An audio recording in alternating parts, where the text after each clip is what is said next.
Go Figure TV. Revolutionary salute. Revolutionary salute. Like, share, subscribe. Welcome to the House of Revolution. You know I'm your humble host, the Yao Mean of Revolution. We got a World War III alert. It could go nuclear. Before we get into that, be sure to wipe your feet. That means hit the like button. Like, share, subscribe, support the platform, y'all. Well, I haven't been talking about this, the Pakistan versus India nuclear situation. It could go nuclear at any moment now. This is a serious situation, tense. I told y'all they're gonna find somewhere to lead us into World War III for depopulation by any means necessary. Let's get into the content.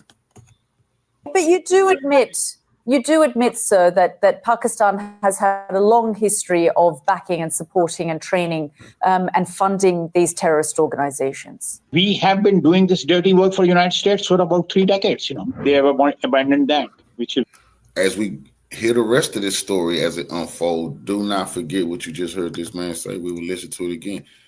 Now, India is talking about how Pakistan admitted, okay, they support terrorists. That's not what Pakistan said. They did say they support terrorists, but they say they supported them on the behalf of the United States the whole time. But you do admit, sir, that Pakistan has had a long history of backing and supporting and training and funding these terrorist organizations. We have been doing this dirty work for the United States for about 3 decades.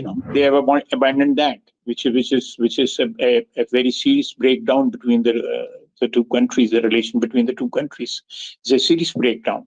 It is underwritten by the World Bank, this treaty. They cannot abandon this treaty just like that. This is a serious blow to the relationship between the two countries. I think India should not be resorting to such measures.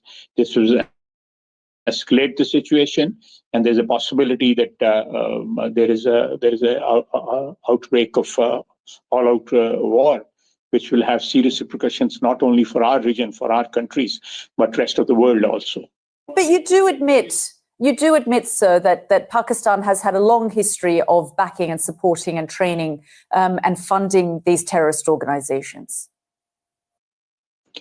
Well, we have been doing this dirty work for the United States for about 3 decades, and West, including Britain. I personally and. Why the world not? They definitely not talking about that in the United States.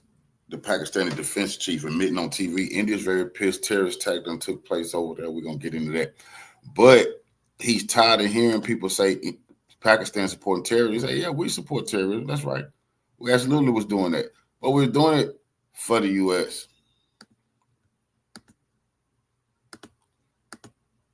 And it's gonna be an all-out war right now. India and Pakistan. Those are nuclear countries. Puppets. Neither one of them really free. There should be no place called Pakistan.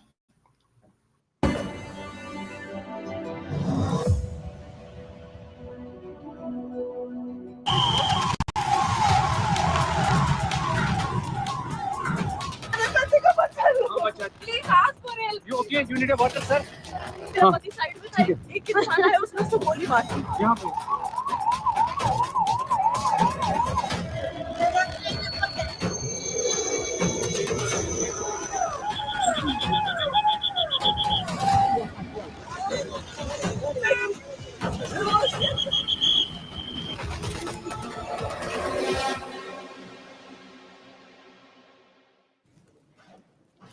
In cozy think tanks, people often debate a question. What is terrorism? Is it religious? Is it political? Or is it a mix? Is it a movement or an ideology? Well, tonight I can show you. I can show you what terrorism looks like. A young woman sitting beside her husband's dead body. This heartbreak, this loss, this tragedy. This is what terrorism looks like. And today it came for Kashmir. The news trickled in around evening. Terrorists targeted tourists in Kashmir's Pahalgam, specifically the Baisaran Valley. This is a location off the main road in town. It's only accessible on foot. Reports say 2 or 3 armed men entered the valley and they shot the tourists assembled there. Survivors say it was a targeted killing, that terrorists tried to identify non-Muslims and shot them. A video has emerged from the location. It shows the aftermath of the deadly attack. Take a look at this. मेरा पति side में था, एक इंसान है, उसने उसको गोली मार दी यहाँ पे। उसने बोला कि शायद मुस्लिम नहीं है, उसने उसको गोली मार दी। नहीं आप टेंशन मत लो, अब बेटा आप यहाँ पे रहो, हम साथ में। मेरे पति का बच्चा लो, हम बचा देगा, कोई बात नहीं भैया, तकलीफ मत। भगवान के लिए बचा लो। Please ask for help. We don't need. Okay, don't worry. You okay? You need a water, sir? We'll manage. Just ask for help. The images are very disturbing. We advise viewer discretion. Reports say at least 20 people have been killed in this attack. Many of the survivors were rushed to a nearby hospital. Some of them are reportedly critical. Those who managed to escape are recounting the events. Listen to one such account. लोगों ने आवाज दी है कि firing हो रही है और चलते जाइए, तो बस ऐसे दौड़ा, आगे आगे दौड़ते जा रहे थे हम लोग, और पीछे से लोग आ रहे थे, हमको धक्के दे रहे थे, हम लोग पैरों में भी आ गए। फिर उन्होंने मुझे उठाए, बच्चे को, ये मेरा बेटा भी है, वो पीछे था, उनको निकाले। हम पीछे ध्यान ही नहीं दे रहे थे क्योंकि हमको आगे की सोचना था। कितने टूरिस्ट वहाँ पे थे? 4-5 हजार होंगे। 4-5 हजार बच्चे भी थे, छोटे छोटे। Now, these numbers and pictures and accounts make one thing quite clear, that this was a massive attack, a well-planned, targeted operation, possibly the deadliest attack on civilians in recent years in India. And who was behind it? One group has claimed responsibility, TRF, the Resistance Front, TRF. It's basically an offshoot of Pakistan's Lashkar-e-Toiba. This group emerged after 2019. That's when Article 370 was abolished, when Jammu and Kashmir lost its special powers and statehood. Reports say the terrorists fled after the attack, but their days could be numbered. Top Indian officials have promised to hunt them down. Prime Minister Narendra Modi is in Saudi Arabia right now. He's been briefed on the attack. Let me quote from his statement. Those behind this heinous attack will be brought to justice. They will not be spared. Their evil agenda will never succeed. Our resolve is to fight terrorism. To fight terrorism is unshakable, and it will get even stronger. Prime Minister Modi has also asked Home Minister Amit Shah to visit the attack site. Once there, the minister will take stock of the situation. Many countries are condemning this attack. So far, we've heard from Israel, Singapore, and Argentina. I'm sure others will join in soon. Now, there are many angles and many statements to decode here, and we will do some of that. But let's also dwell on those people for a moment, on what they went through. All they wanted was a nice holiday in the valleys of Kashmir, a few days of joy with their loved ones, a chance to soak in the beauty, a chance to forget their troubles and make new memories. That's what they came here for. We've all been there. Instead, these families were ripped apart. Those memories were tainted by blood. And this is exactly what the terrorists want. They want to drive fear into the hearts of people, because if they don't, Kashmir will succeed. And if Kashmir succeeds, they will not. Just look at how many tourists were visiting Jammu and Kashmir. 2.35 crore. 2.35 crore people visited in 2024. The year before, it was 2.11 crore people. So Kashmir tourism was thriving. Big companies were eyeing investments there. Elections had just been completed. A new government was charting future plans. All in all, things were looking up for Jammu and Kashmir, and on cue, the terrorists struck. Clearly, their masters in Pakistan have been plotting. We saw indications last week. Pakistan's army chief made a fiery speech. He called Kashmir his country's jugular vein. He promised to never abandon the Kashmir issue, the Pakistan army chief, and just days later, this attack happens. Also, do not forget, the US Vice President is in India right now. J.D. Vance is visiting India, so the global media is looking closely at us. Again, on cue, the terrorists struck. If you put all of this together, a clear picture emerges. This is a well-planned, opportunistic attack. The question is, how should India respond? The First, focus should be on security. Was there an intelligence lapse leading up to the attack? Was the security apparatus not enough? These questions will have to be probed. Beyond that, there must be a military response. India has worked hard to bring normalcy to Kashmir. You cannot let terrorists ruin that good work. It's important to hunt down and neutralize these threats. Greeting you with aloha and namaste. I love India. Presence, occupation of a territory by another country pertains to India, what we saw in Kashmir. How do you see Trump's America? Yes, the current administration.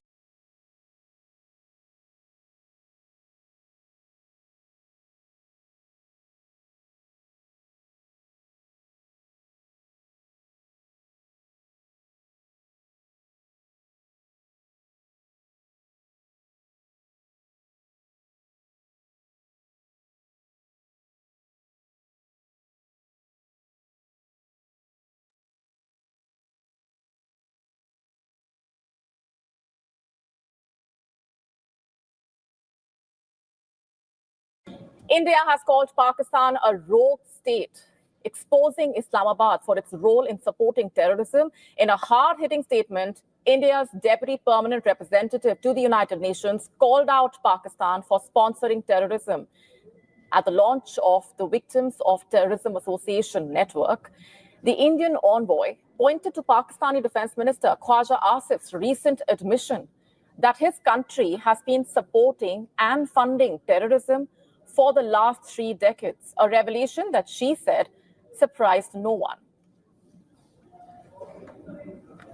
The whole world has heard Pakistan's Defense Minister Khwaja Asif admitting and confessing Pakistan's history of supporting, training, and funding terrorist organizations in a recent television interview. This open confession surprises no one and exposes Pakistan as a rogue state fueling global terrorism and destabilizing the region. The world can no longer turn a blind eye.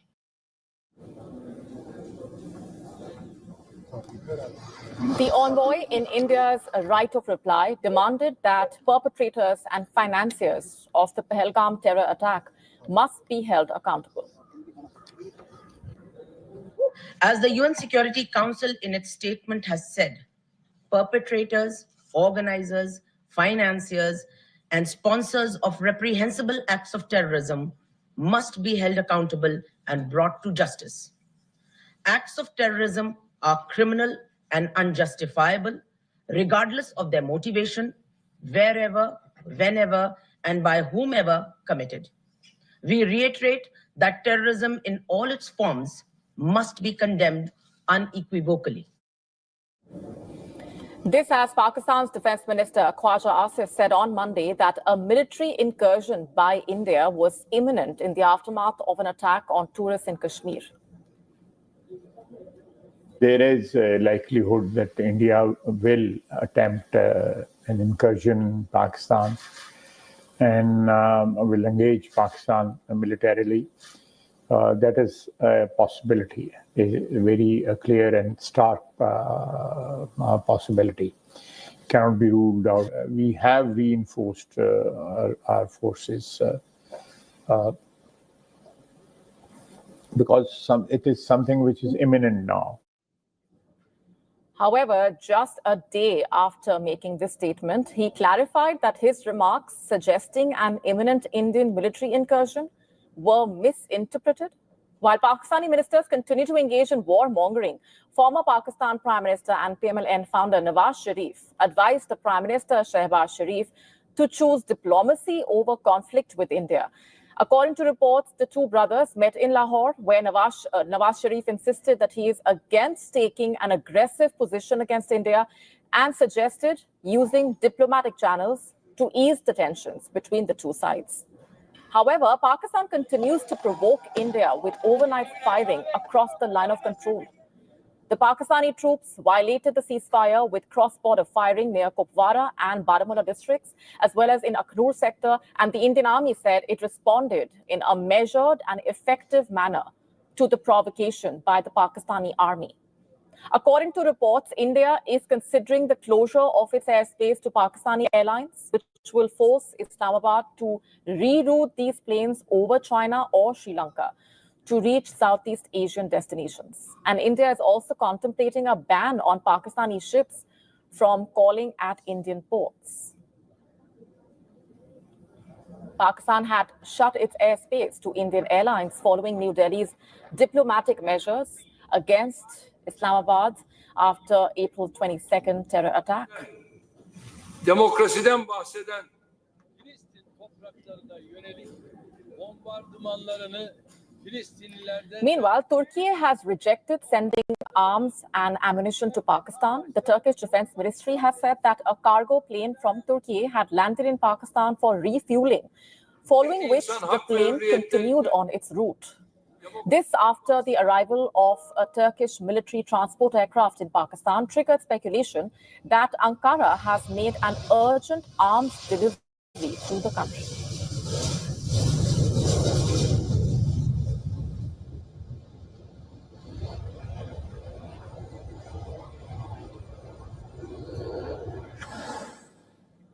And with us on the broadcast this minute is Dr. Shrikant Kondapalli, Professor in Chinese Studies at Jawaharlal Nehru University. He's joining us live from New Delhi. Thanks very much for being here. I have to begin by asking you for your comments on where things stand right now between India and Pakistan.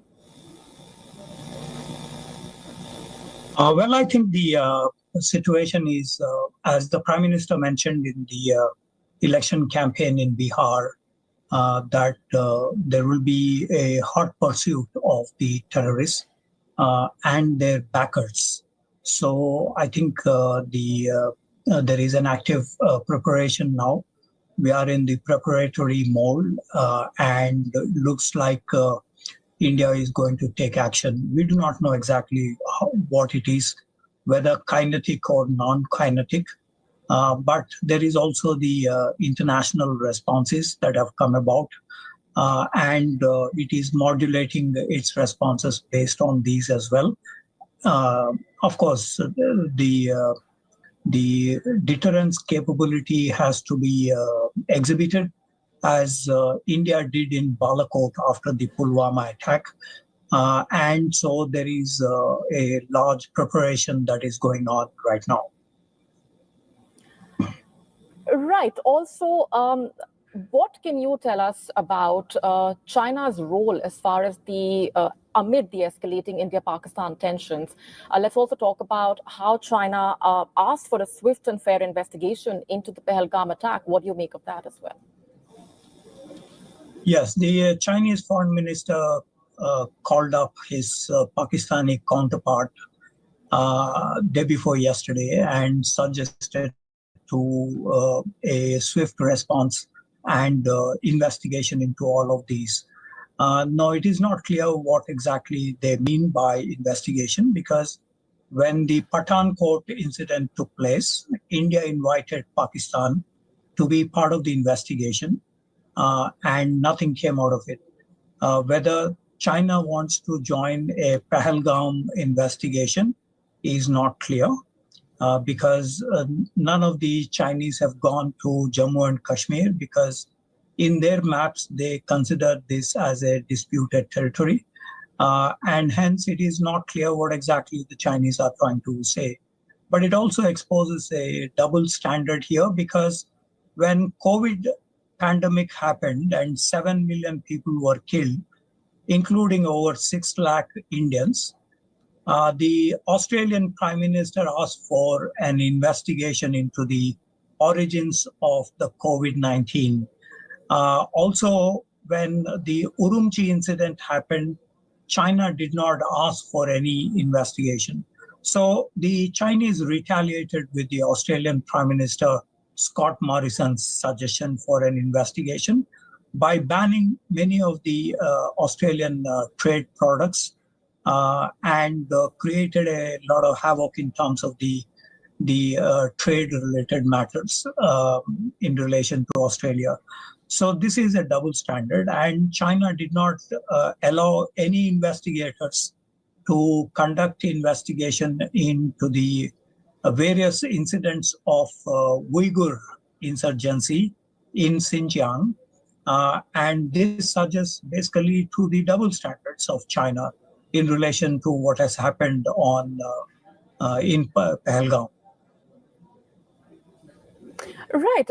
And how do you react to these reports that are surfacing? Chinese cargo plane reportedly landing in Swat, Pakistan, as being reported by some flight trackers and social media handles. What do you make of that? I think the Chinese, the foreign minister also mentioned to his counterpart in Pakistan that they would be able to provide regional security and cooperation.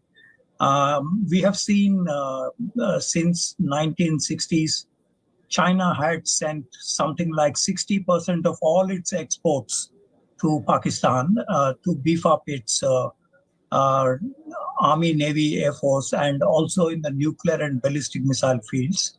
So the Chinese role, if you look at the 1965 skirmishes between India and Pakistan, or the 1971 Bangladesh Liberation War, or the Kargil War in 1998, we see that China had made an indirect support to Pakistan by supplying arms, ammunition, or even sometimes guiding them, training them in the operations, as it happened in Skardu during the Kargil War.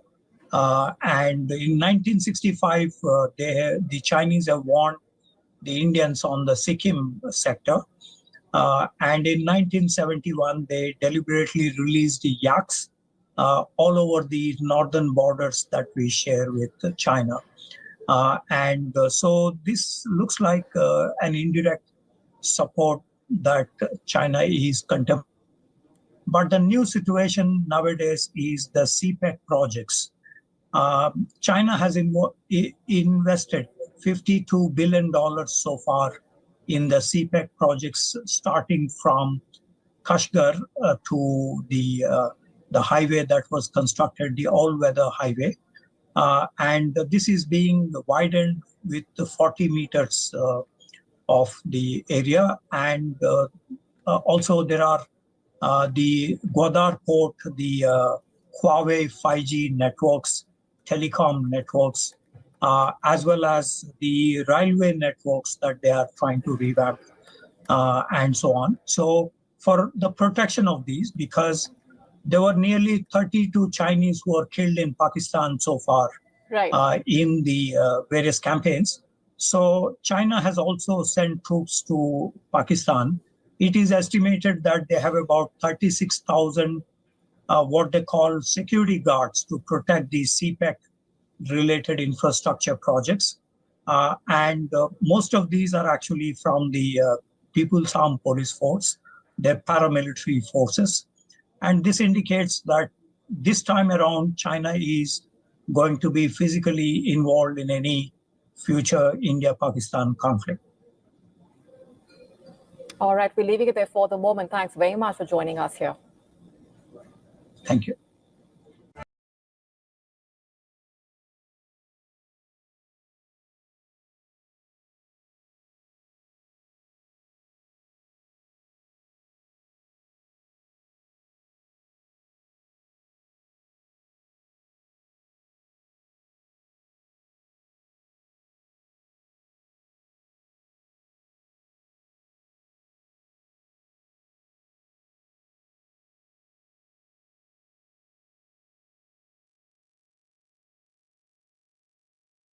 Days ago, General Asim Munir of the Pakistan Army had gone on record with a threat to wage civilizational war against Hindu India.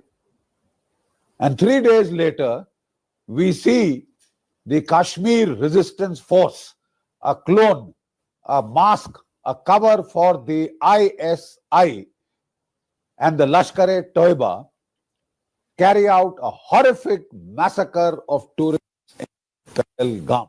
I'm amazed at our situational awareness, right? The news was given to the nation in driblets. one tourist injured, then 2, then 8, then 20. And then by the evening, we were told 28 killed. What the hell is going on? Look, it is a slap in our face. It is an open dare to conflict. It is an insult of a magnitude that cannot be ignored. It is heartrending to open your television screens and see young Indian girls, crying inconsolably, sitting next to the bodies of their husband. It is a blood insult that one of the victims of this attack told the TV channels, they killed my husband. I asked them to kill me and my son also. And they said, tell this to Modi. If this is not a dare, what else is? It is unacceptable. It is unacceptable for Pakistan to try this kind of daredevilry. Right? And if it thinks that it can get away with it, I think it is sadly, sadly mistaken. We have a duty to respond. And the response cannot be, here are the 4, 6, or 8 terrorists, and we will kill them. We will bring them to justice. You bloody well will do that. It's happened in your territory, and you think they can go away scot-free? It is the duty of the security forces to bring them to justice by tomorrow or day after. And I'm sure they will be. I'm sure we will be shown their dead bodies. We don't want to see their pictures and faces, sketches. We want to see their dead bodies. But that is not where it ends. We cannot confine our response to consequence management. This has been the greatest affront since the Uri massacre, since the Pulwama massacre. This is of a piece by itself.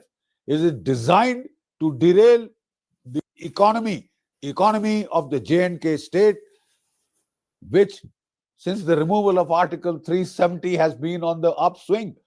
It is an attempt to destroy tourism in the state. Destroy tourism. And India will have to respond. That response cannot be confined to consequence management. That response cannot be confined to the own side of the border. We will have to hit across the line of control and raise costs and consequences for Pakistan in a manner that is deterrent and imposes caution before Asim Munir takes off on another jihad. He will have to be taught a lesson, because we find that one single surgical strike, 30, 40 Pakistani terrorists killed, one airstrike on a remote camp in Balakot, well outside the eyesight of the normal public and the TV cameras, whereabout you killed 200 plus terrorists, is not sufficient. The response has to be very hard, very visible, for a message to go across to the army, the ISI and the Tanzeems in Pakistan and to the rest of the world that India will not take it lying down. So what can be India's response options? We don't have one. We have a plethora of response options. Plethora of response options. The government just has to choose one. All armed forces of the world have contingency plans. And they are there. I know that they are there. So we have to dust them out and execute. So what should we do? For starters, let me go step by step. We need a calculated response which is graduated and rises up the escalation ladder. It rises up the escalation ladder, and we take Pakistan to the level to which it wants to go before it cries uncle. So I said we need a well thought out, premeditated response, a graduated response that rises escalation ladder by step by step by step till Pakistan is made to cry uncle. So what is step one? Step one is an immediate abrogation of the stupid ceasefire that has lasted for 6 years. General Bajwa asked for it on the pretext that, his army is in a problem, his country is in economic doldrums. That ceasefire has lasted to date, and for some reason, people don't want to abrogate this stupid ceasefire. So the first step would be to abrogate the ceasefire, to use our medium artillery, our 155mm Bofors and other allied guns, multi-barrel rocket launchers, to hit the terrorist launch pads, the terrorist training camps, terrorist headquarters in POK. We need to hit them hard and also target selected Pakistani posts that are helping this infiltration and other Pakistani targets that would be required for us to be neutralized in case we want to escalate further. Step 1. Step 2, if Pakistan still doesn't behave, then we can go on to attacks, BrahMos cruise missile attacks, supersonic cruise missile attacks on Pakistani, the terrorist headquarters in Lahore, in Karachi, visible. We don't want to give Pakistan the excuse of saying, tumne kaue mare ya kabutar mare. We want everybody and Pakistanis to see that there is a price to pay, right? Now comes the question, what will Pakistan do? Quite obviously, it will not sit back and take it, right? The Pakistanis will respond the way they have responded against Afghanistan and against Iran, and the way they responded after Balakot. The next day, they launched their airstrike onto India. And that got into a little bit of a melee with Abhinandan, shooting down F-16 and getting shot down by anti-aircraft fire. And then came the whole tamasha of give back Abhinandan or else. And they decided to give back Abhinandan. But should that have been the end of it? We don't want the Dullat doctrine. That Dullat wrote a book along with the ISI chief. In case pressures become very high in India, the public is outraged. Well, you state something here, we'll state something there, unknown, unseen, unheard of area, and call it quits and say, wow, we did well. I'm sorry, that won't work. That won't work. You can't fool all the people all the time. And the Dullats of the world need not even try. And Pakistan surely will respond with airstrikes. In my mind, one way of doing it, there are thousands of ways. Which way the government chooses is a prerogative of the government of India, not mine. I'm telling you as a military analyst what can be done and should be done. In case the Pakistani army retaliates, we should have prepared for it very properly, set up a hot reception committee and inflict as severe losses as possible on the Pakistani Air Force. Let the air battle continue for 4, 5, 6 days, as long as it takes. Once we gain air superiority and fire superiority, that is the time India should go in for the POK option. Our ministers have gone on record to state that it is the bounden duty of the Indian state to take back POK. We could take back the whole of POK, we could take back a part of it. It's up to the government to choose. And then we can graduate to that level. We can take Pakistan to the level that it wants to go before it cries uncle, before its defunct economy sputters and goes into collapse mode. And if it leads to a full-fledged war, regional war, so be it. Don't give me that baloney about Pakistan is a nuclear state. Well, so is Russia. How many missiles, how many nukes has Russia fired on Kyiv or for any other European capital in the last 3 years of fighting? You'll say, oh, Pakistan is different. What different? 3 months Kargil conflict lasted. How many nukes did you see falling on New Delhi? And should a nuke come on New Delhi, we have a missile shield and we have a response capability. We can blast the hell out of Pakistan with our heavier nukes. A grain of rice or wheat won't grow in Pakistan for the next 700 years. It will be finished. Appreciate the love. So don't give us that baloney that Pakistan is so itching for national suicide. The Pakistani army, they are very rational generals when it comes to the safety and security of their bungalows and jewel-bedecked wives and their Mercedes cars, etc. They're living off the fat of the land, and they are not going to go down in holy nuclear smoke. So let's not keep giving the nuclear alibi as an excuse for not performing. We need to teach Pakistan a lesson. We need to impose. Listen to this old man. This is a general. They say they're going to beat Pakistan ass. Don't try to use no nuclear weapons or they will nuke you. But they say the Pakistan army is going to get handled real rough in this country. Deterrent levels of punishment, and we can take Pakistan to the level that it wants till it says it has had enough, right? There are conflicts taking place in Russia, Ukraine, in the Middle East. Please see the way the Israelis have responded. Unless you impose deterrent punishment like that, you're not going to end it. You are just going to postpone it and let it linger on for decades and decades and decades. That's not what I think is a strong anti-terror policy. Killing 2 or 3 jokers inside our territory is not the end of it all. That is your duty, to kill them in the next 2, 3, 4 days. And I'm sure we will. But it doesn't end there.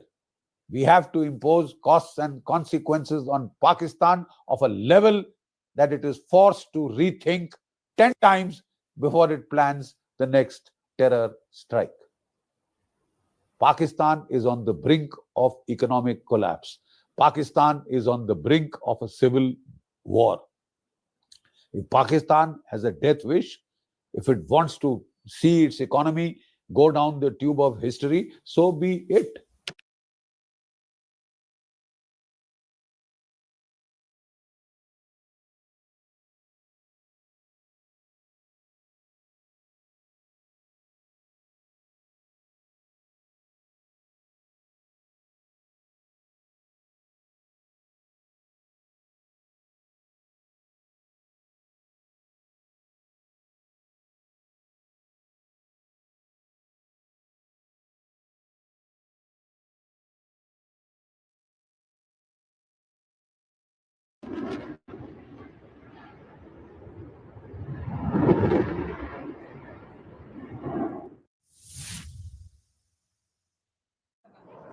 Pakistan Air Force fighter jets have begun intensive flights, flying over Pakistani towns and villages near Kashmir and preparing to carry out sorties amid tensions with India.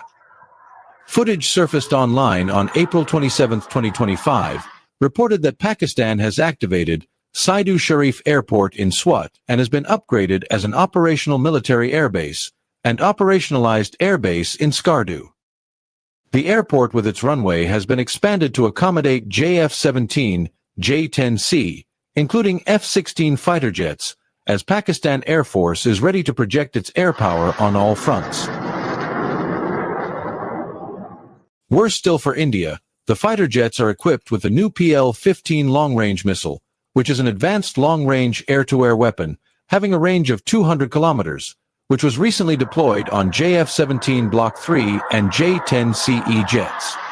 China's delivery of PL-15 missiles to Pakistan for JF-17 has been confirmed, which will boost their air defenses. China back in Pakistan, that's the only thing that can help them. And they have nuclear power, but India's saying no, they want a conventional war, no nukes.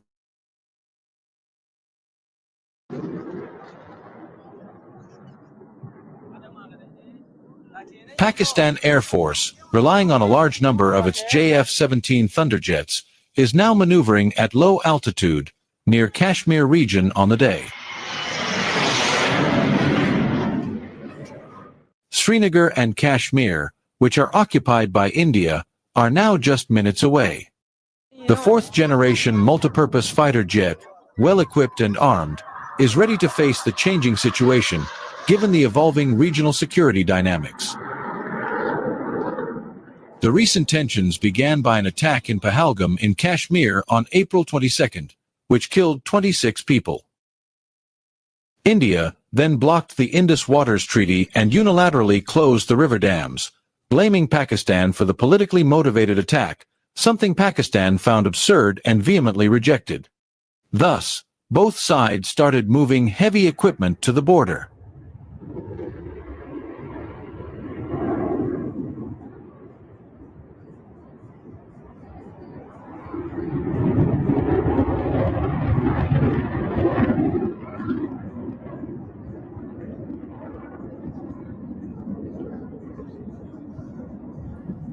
It's gonna get very dangerous.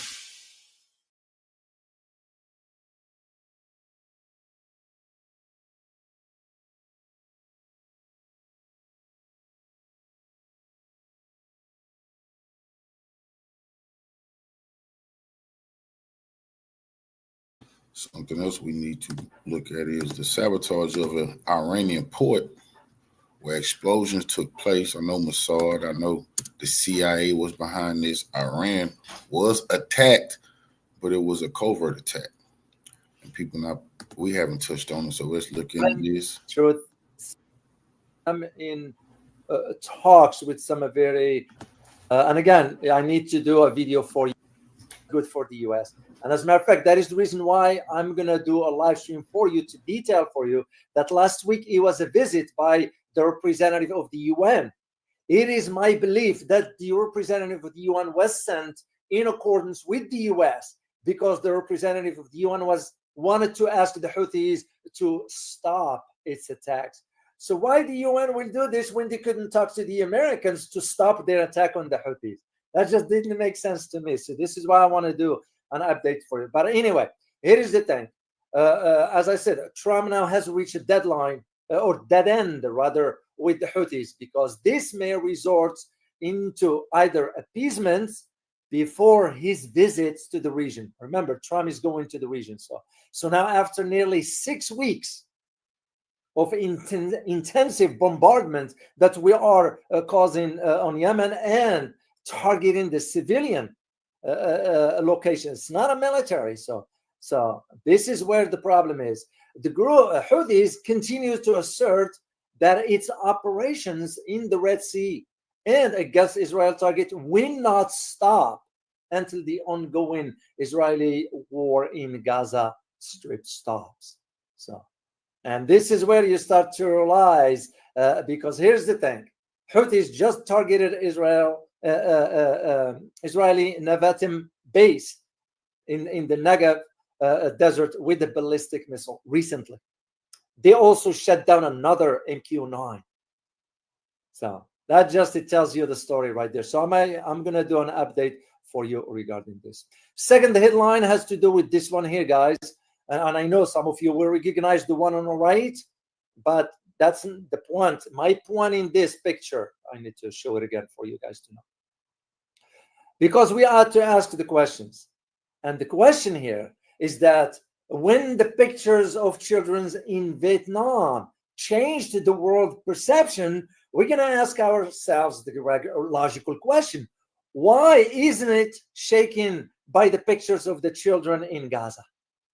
So if the world was saying this and this and that in Vietnam, which is right so, because we were doing what was wrong, targeting Vietnam, Laos, Cambodia, and so forth, and what we the usage of the Agent Orange and so forth. I mean, the havoc we caused in that part of the world, and at the end, we didn't even defeat the Vietnamese.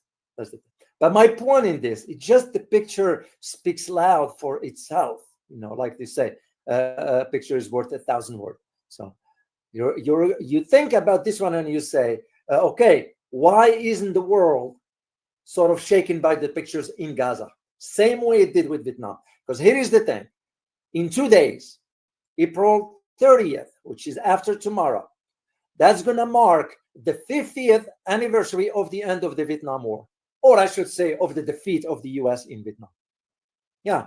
So the bloody events that took place in Vietnam officially came to an end, of course, as you know, when the North Vietnamese entry into the South capital Saigon at the time. Does anybody know what year was it? Can you type in the chat box? What year was it when the North Vietnamese entered the capital Saigon? Let me just see in the chat box, guys. To those who follow history and so forth, just type in the year if you know it. Yeah. I know it takes a while here to show up. Oh, Multitom, you got it. You got it. 1975. That is correct. And this, of course, following the humiliating evacuation of the American forces who suffered, one of the greatest defeats in our history. We did.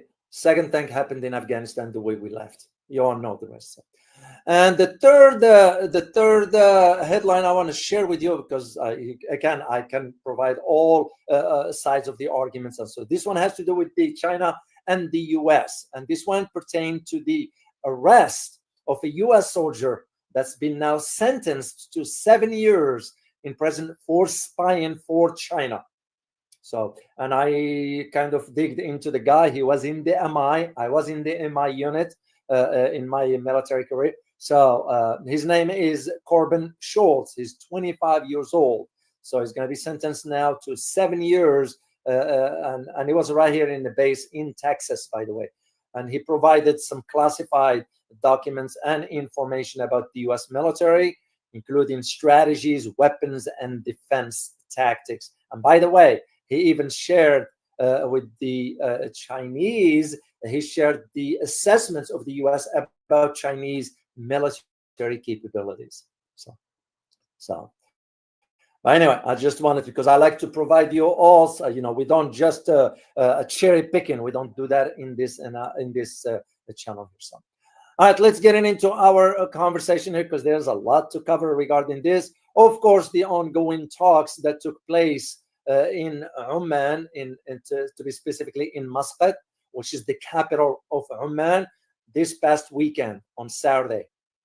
So, and of course, that wasn't. It was just a picture there. It was Iraqi. And I give credit, by the way, to Tatiana Makiava. That's the picture belongs to this individual here. So what happened is that on Sunday, which was yesterday, right after the meeting, the third phase now, that Iraqi stated that, the differences remain between the U.S. And of course it is expected, because the one reason is that the Iranians cannot trust the Americans. That's one. It's because you have to think in terms of where the flip-flopping on part of the American representatives of the government, like Marco Rubio, which I will talk about, when he's flip-flopping between, Iran can have certain nuclear peaceful programs, whatever, and later on it'll say Iran cannot have any nuclear programs. And this is where you start to see the as far as the third round of these talks focused on two things. One of them is the technical talks at the expert level, because the diplomats, they have no technical knowledge of this, which is common sense. So, and this is where, of course, was based on the conversation that took place in Rome. The agreement was made that next talks, we're going to be addressing the technical aspects of it. So, and of course, you have to think about in terms of Iran, looking at this from the perspective of the Americans, wanted to now completely have Iran dismiss all its nuclear civilian programs. Well, it's not going to work, because one reason and one reason only. It's because now is Israel that is dictating to the Americans what the term ought to be. And this is why Abbas Araghchi, the foreign minister of Iran, this is why he stated this morning that Israeli Prime Minister Netanyahu was the one dictating what the US President Trump can and cannot do in his diplomacy with Iran, end of quote. Yeah, it's very problematic, because it becomes the question of, why are we doing this for? Yeah, because it's a question that is worth asking. Why are we doing this for? Why are we entering into all these talks after we the one who broke the deal or the agreement unilaterally? That's as simple as it can get. So, and here is the thing. One thing you need to understand is what the media is not reporting on openly. And this is why I wanted to do the analysis for you here. It's because the Israelis are looking at it from a different perspective. They are realizing that there might be a momentum that is now gathering between the talks, regarding the talks between the US and Iran. And this was in response to the third round of the US-Iran negotiations, which took place, as I said, on Saturday. And this is why the Prime Minister of Israel reiterated the demand that Iran's nuclear program be entirely dismantled. Yeah, well, good luck with that. And second, who the heck are you to dictate? Because remember, Iran is part of the NPT. And under NPT clauses, you are allowed to pursue civilian nuclear programs for, generating electricity, whatever you want to do. I mean, they can use it for the hospitals, for the X-ray machines, and so forth. So that's part of the sovereign right for Iran. And when you have the Prime Minister of Israel saying, oh, Iran's nuclear program ought to be entirely dismantled.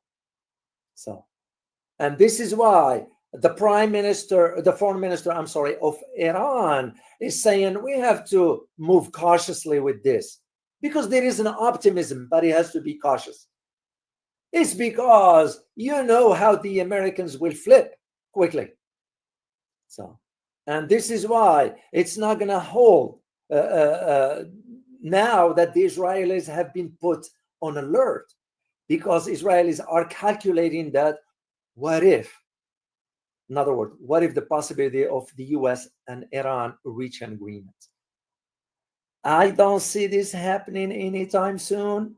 I could be wrong. I hope I'm wrong, because I rather see peace than tensions or war or conflicts or whatever. But again, I've been following this for decades, understanding the dynamics of how the US will approach these kind of issues. Because there is one reality that you need to know. We only wanted to have one major power in West Asia or the Middle East. There will be no second, only one.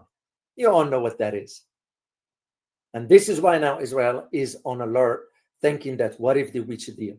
Because remember, Israel was opposing vehemently to the JCPOA in 2015.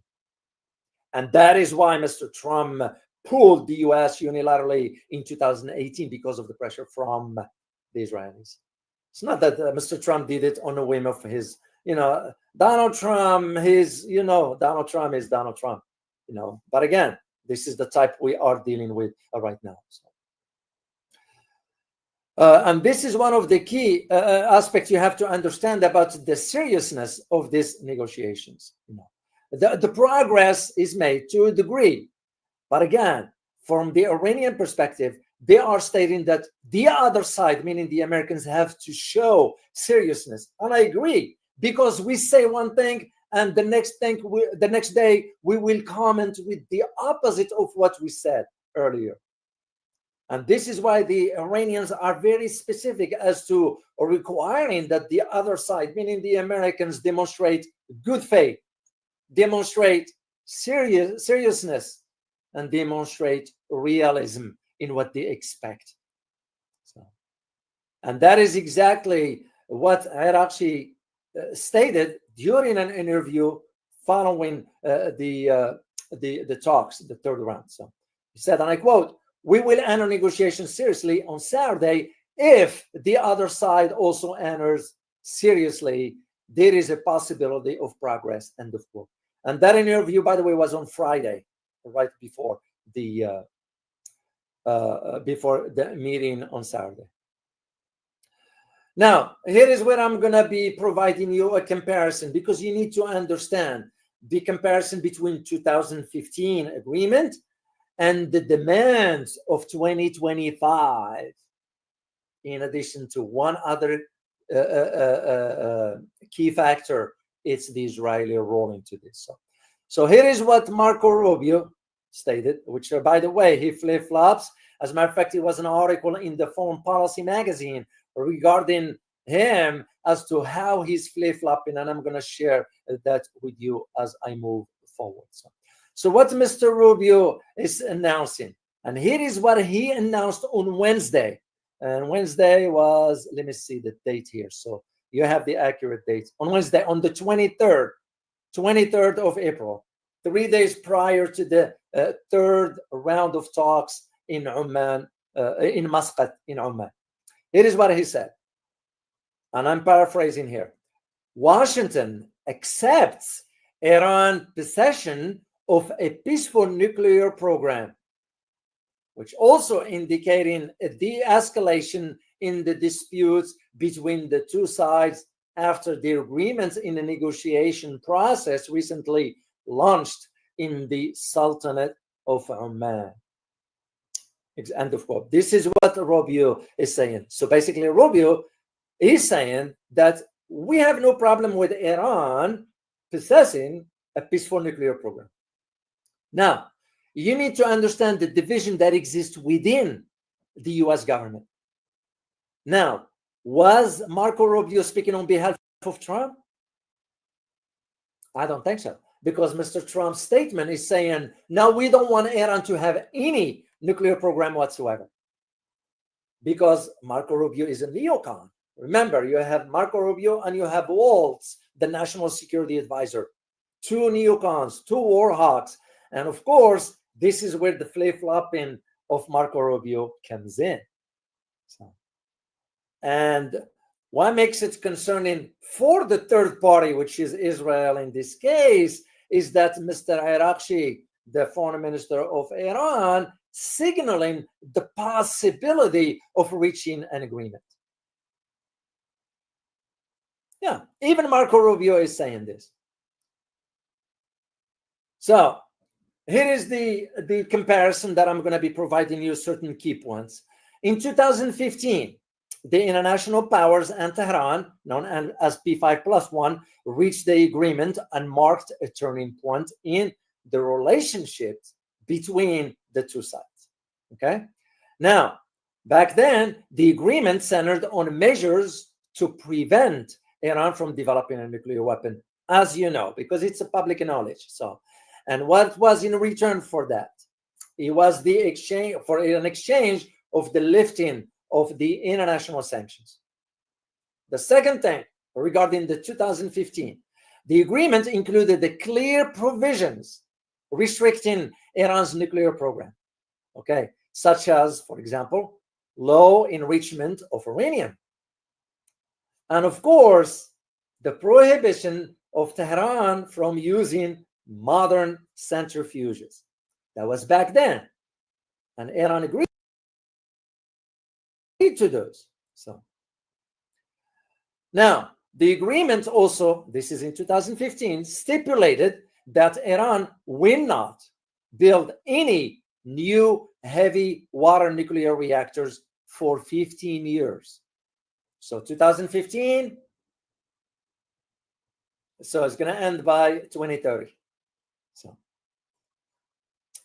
the agreement also at that time stipulates that Russia will supervise the provision of nuclear fuel to Iran. This is, by the way, one of the arguments that Marco Rubio is making now.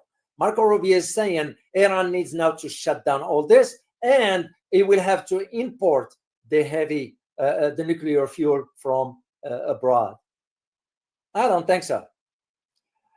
But anyway, let's keep going with the 2015. In return to this, the agreement stipulates the lifting of the European and the American economic and financial sanctions on Iran. So, and by the way, it was also during this agreement, and this is the key point that I need you to understand. At that time, when this agreement stipulated also that in exchange, Iran's commitment, the other parties, meaning the P5+1, pledged to lift all sanctions on Iran, including those imposed by the United Nations. Under the agreement, the United States and the European Union pledged to not to impose any new sanctions on Iran. And you all know what we did in 2018 and what we just did recently. So, and this is again why you need to understand the importance of this till what happened in 2018. So, and this is what happened in 2018. Because why? Because of Donald Trump's decision. In response to this, Iran withdrew from the agreement and was able to enrich uranium up to 60%. Which, by the way, approaching the level that would enable it to build a bomb, which is a requirement for about 90%, to my knowledge. So, and of course, when the U.S. unilaterally and the Europeans couldn't take stand by saying to the Americans, you can't do that because the agreement was a collective. It wasn't unilateral, but the U.S. withdrew unilaterally. What do you think Iran is going to do? Iran went ahead and started to operate and advance centrifuges. Yeah, what do you expect? Iran is going to have to look for its own interests. So, and this is where now when you think about the primary objective of the United States goal was to prevent now Iran from developing the nuclear bomb. That's what they're saying.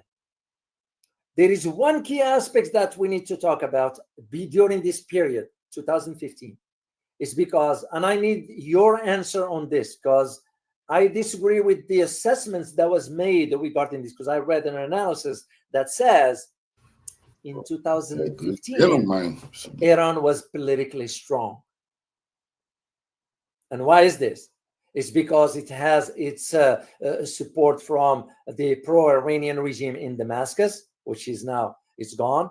You have also Hezbollah, which is now, some say is weakened, you know, which those sort of represent setbacks for Iran in its war with Israel.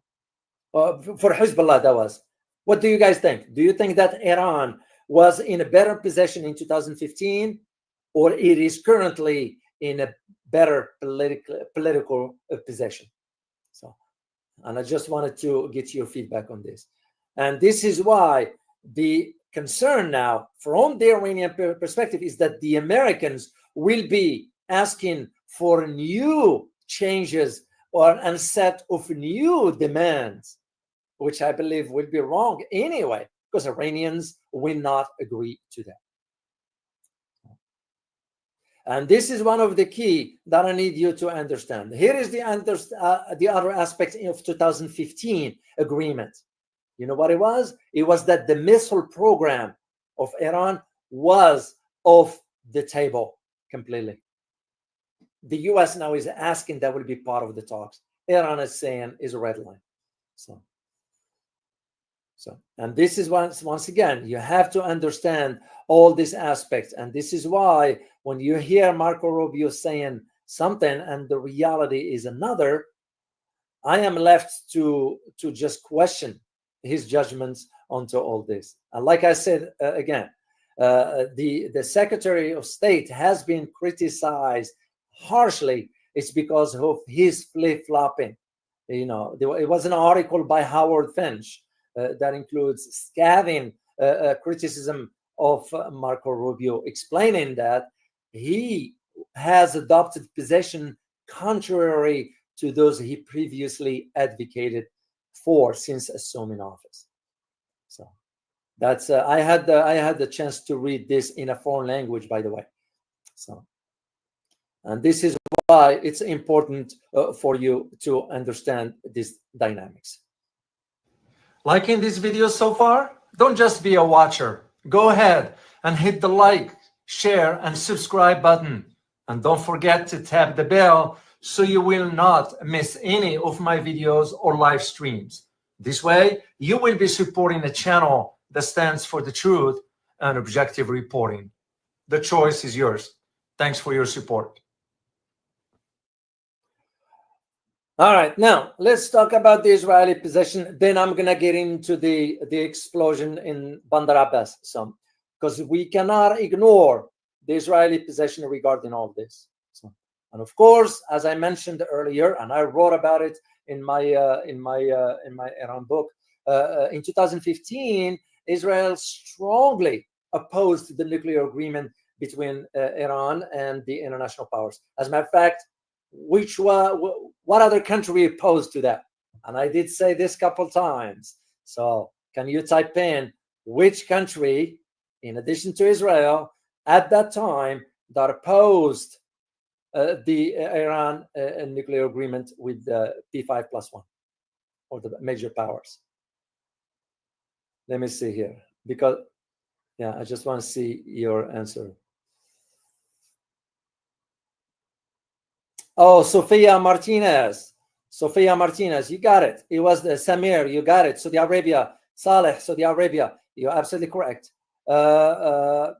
Dave H, Britain, no, it was Saudi Arabia, but Saudi Arabia was vehemently opposed to that. So, but anyway, we focus about Israel here in this case, no. And this is why now Israel is currently deeply concerned about the possibility of new agreements between the United States and Iran, even though I am not, and again, my personal opinion, I could be wrong. I just don't see this happening.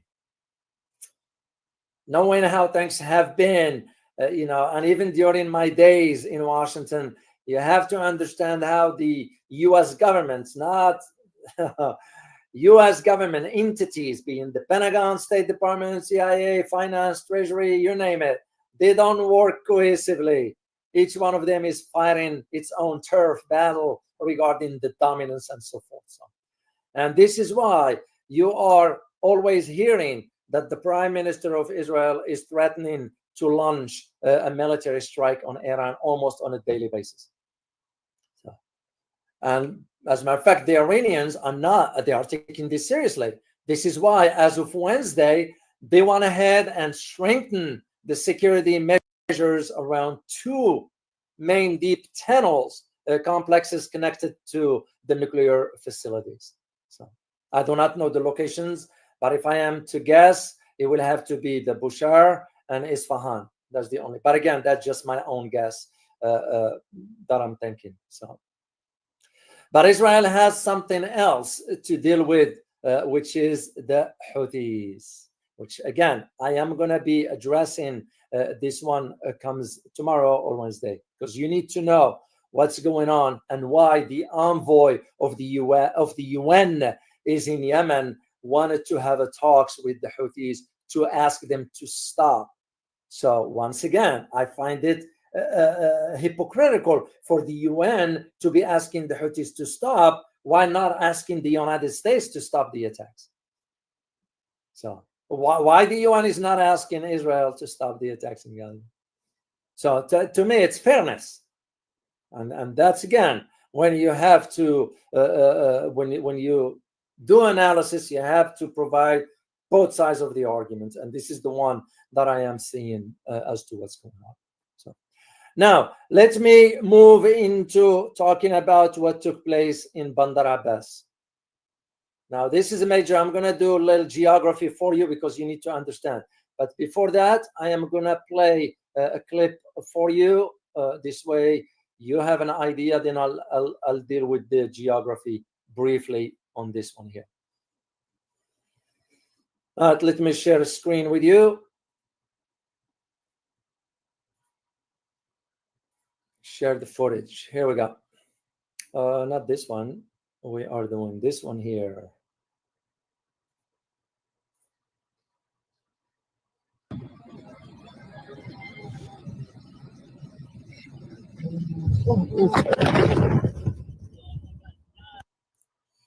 I have another one here.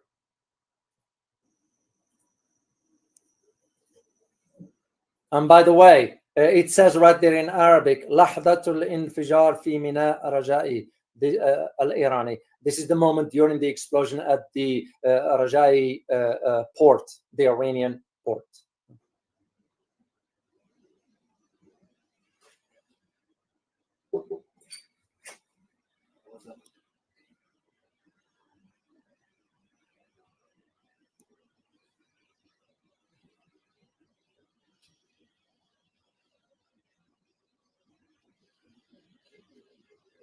All right, I just wanted to share those clips with you before I'll get into talking about the Bandar Abbas and so forth. First of all, we need to look at the geography here, and I'm going to share a map with you. A lot of people have no idea wherever Bandar Abbas is.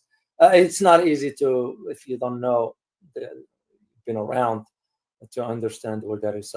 So let me share the map with you guys here. So this way you'll see while I'm explaining a few things for you to have a better understanding. So if you notice, Bandar Abbas is not on this map here. It's not disclosed. Actually, it is Bandar Abbas right here. But there is another island here that's called Gark Island, which is right here on the Persian Gulf, actually near the. But our focus here is going to be in this area of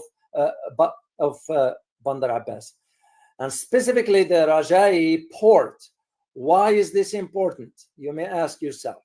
Well, it is important because Rajai port, and proximity, of course, to the Strait of Hormuz, Rajai port is one of Iran's most prominent commercial port and a vital point of maritime trade.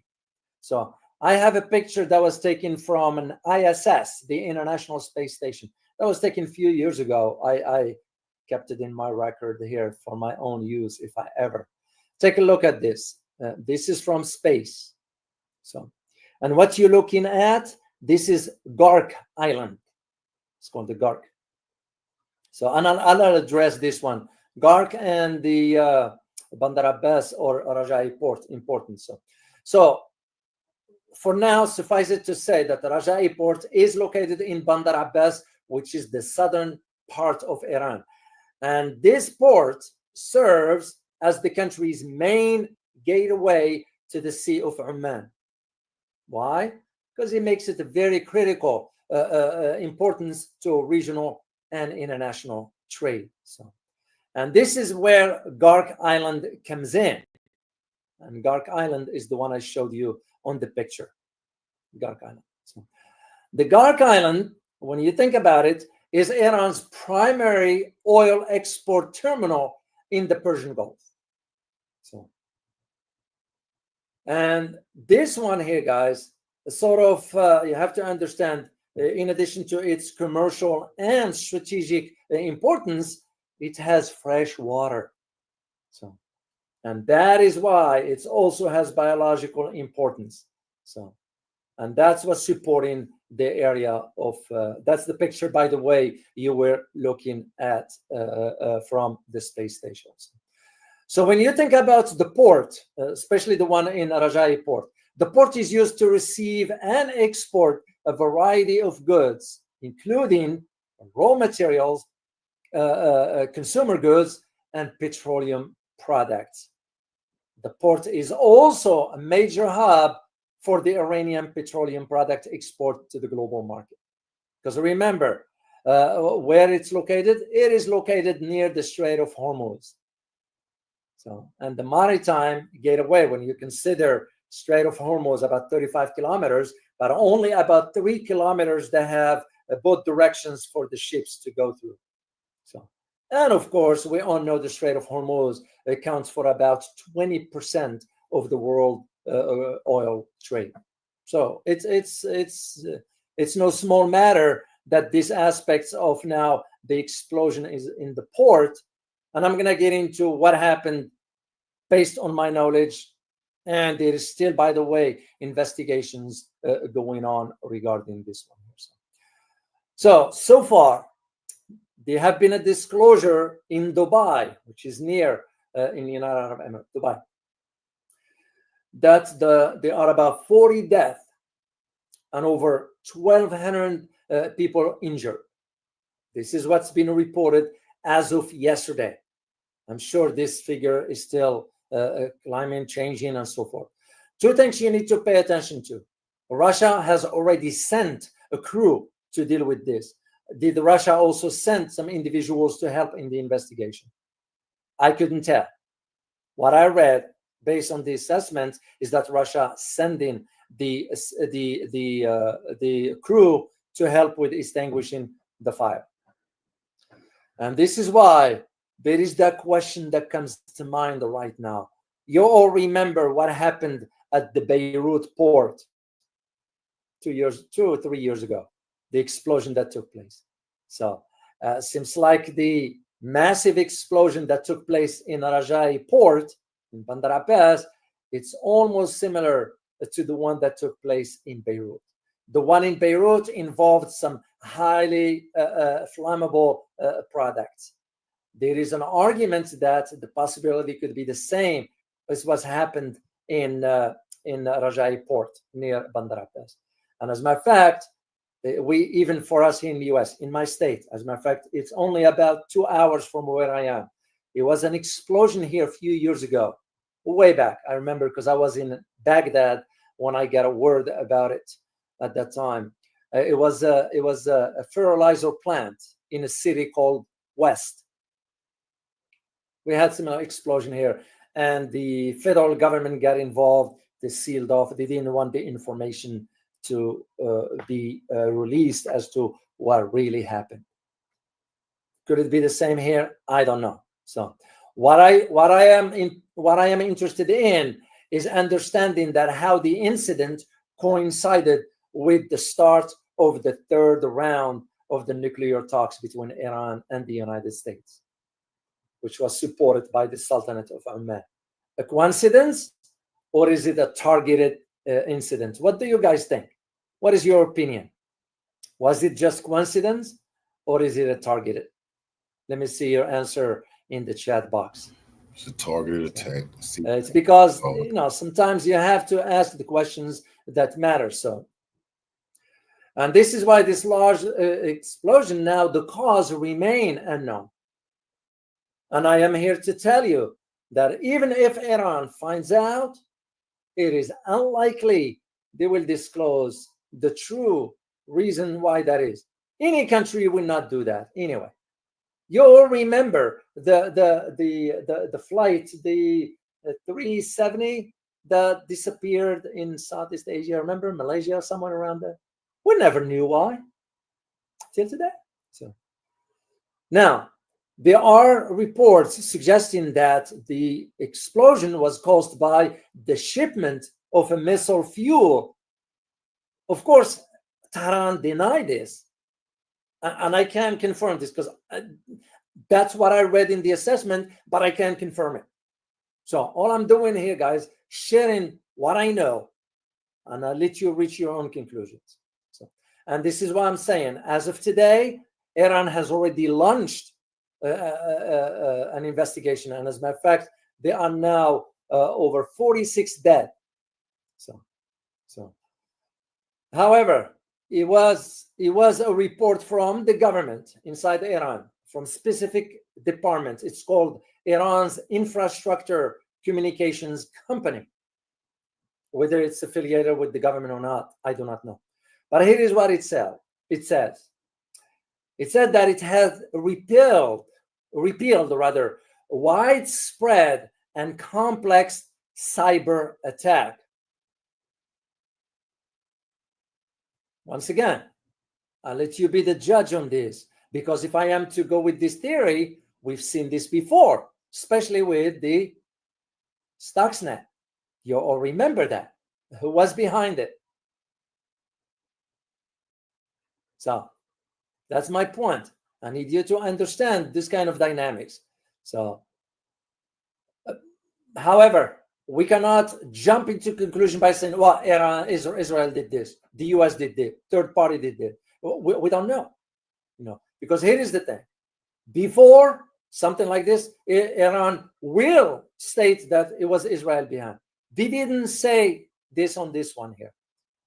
It's the same argument I could make when the nuclear scientists, the Iranian nuclear scientists, were targeted inside Iran, because that shows a big gap in the security apparatus of Iran domestically, which means it's easy to get in. It's the same argument I've made about the Houthis being targeted, have their leadership. That means there is a human intel that is feeding the intelligence to the Americans. Could this be the same? Maybe, maybe not. I do not know. So far, the question looms large. What caused the explosion? The precise cause of the explosion rather, has not been determined yet. There is an ongoing investigation. And yet the Iranian government will have to provide a comprehensive official account regarding this. Otherwise, it will lose credibility with its own population. So, of course, they are understanding the complexity of this, and this kind of things, it will take time to confirm as to what really happened. But if it is the port stores some sort of explosive materials, the possibility is there. As I said again, I witnessed this one right here in my own state with the explosion of West, which was the high flammable chemical products there.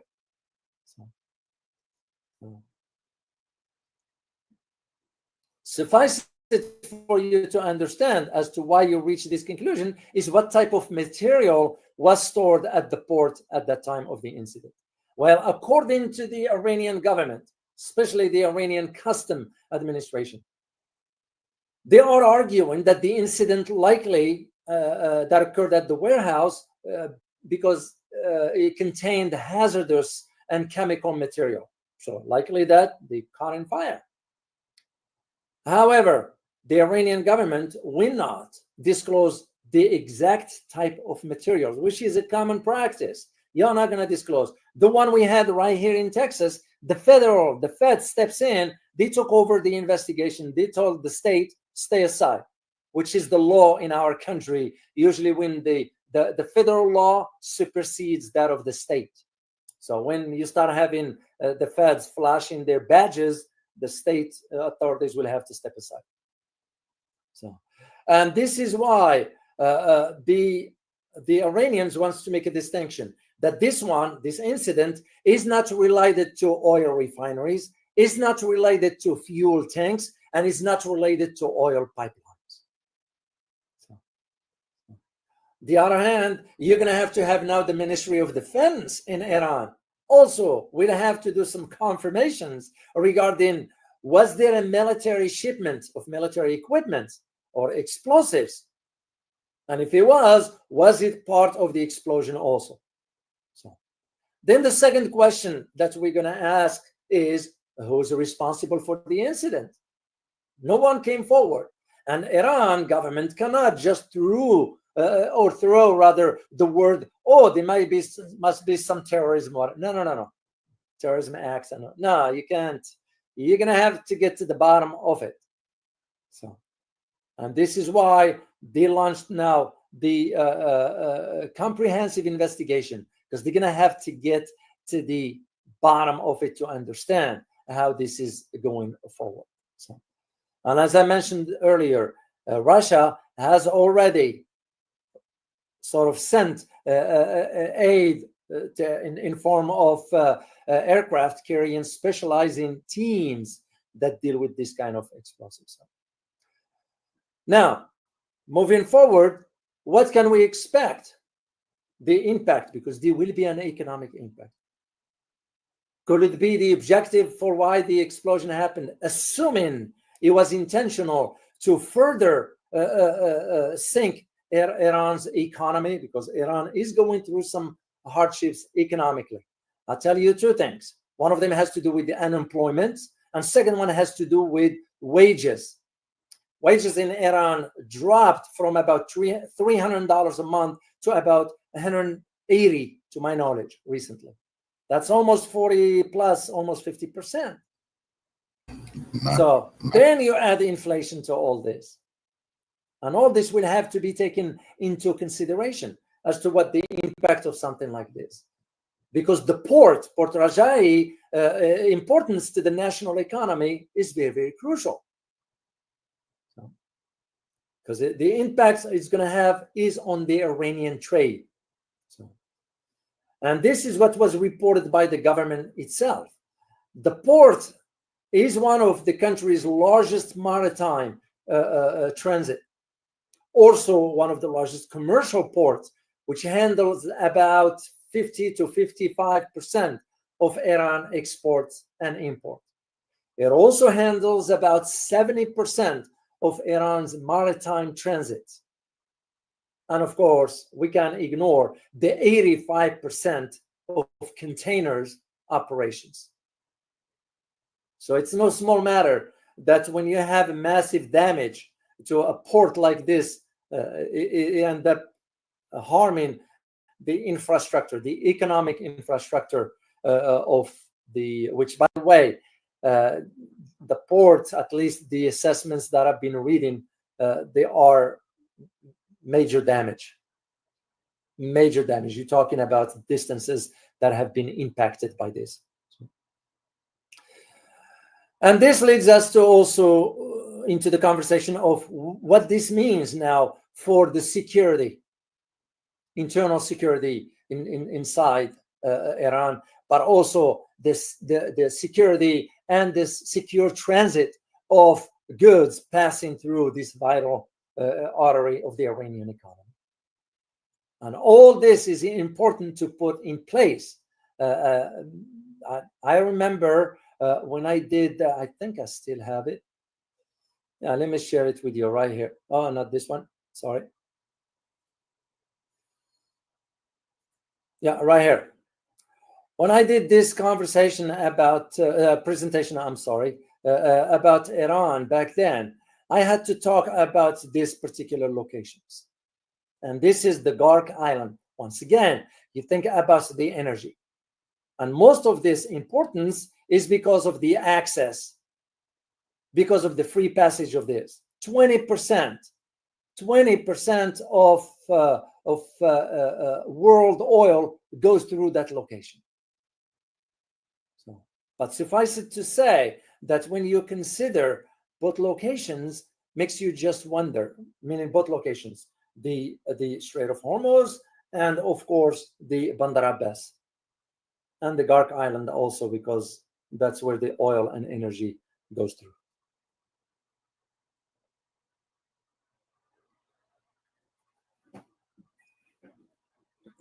Excuse me. And all this, you have to put it within the context of the talks that's going on right now between the US and Iran regarding the nuclear program. I can jump to conclusions and say there is a third party that caused this. I can disclose, I can state that because I don't know yet. So, and if it becomes clear, so it just, you have to keep that possibility open. What if? What if?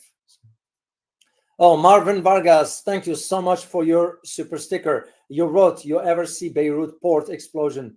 Suspicious. Yeah, it is indeed, because that just, it was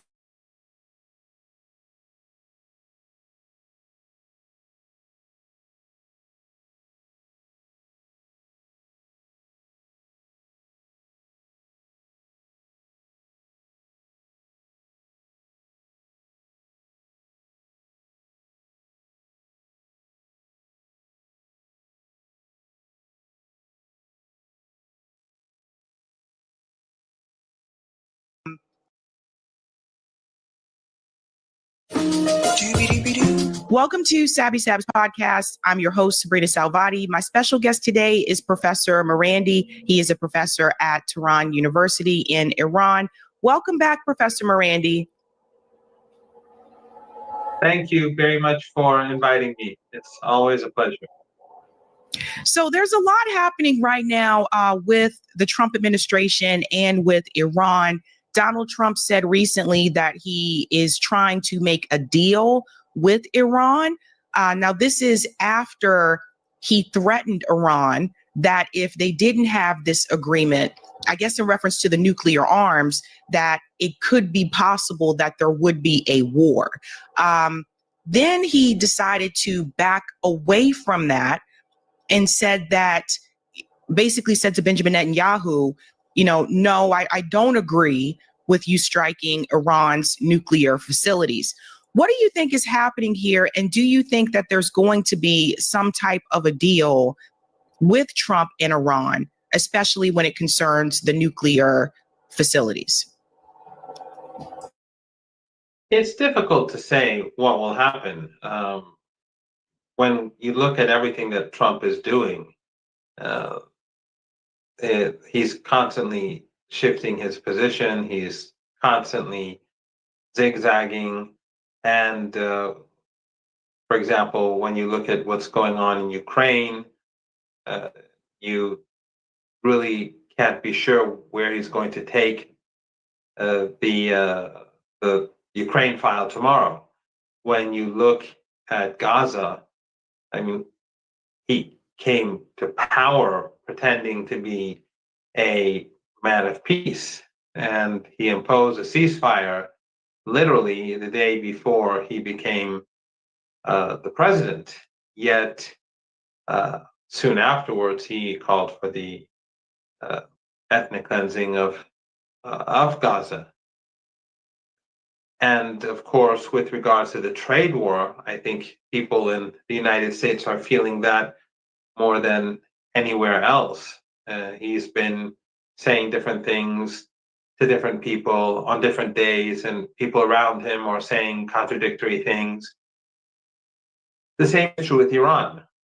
It's very difficult to understand what he wants and where he wants to take things. Now, the Iranians already had a nuclear deal under Obama. The Iranians are not happy with that deal because Obama constantly violated the deal, and then Trump tore up the deal, and there were no consequences for the United States. And the Iranians have always said that they have no intention to develop nuclear weapons. If Iran wanted to have nuclear weapons, they would have had these weapons many years ago. Iran's capabilities are nothing new.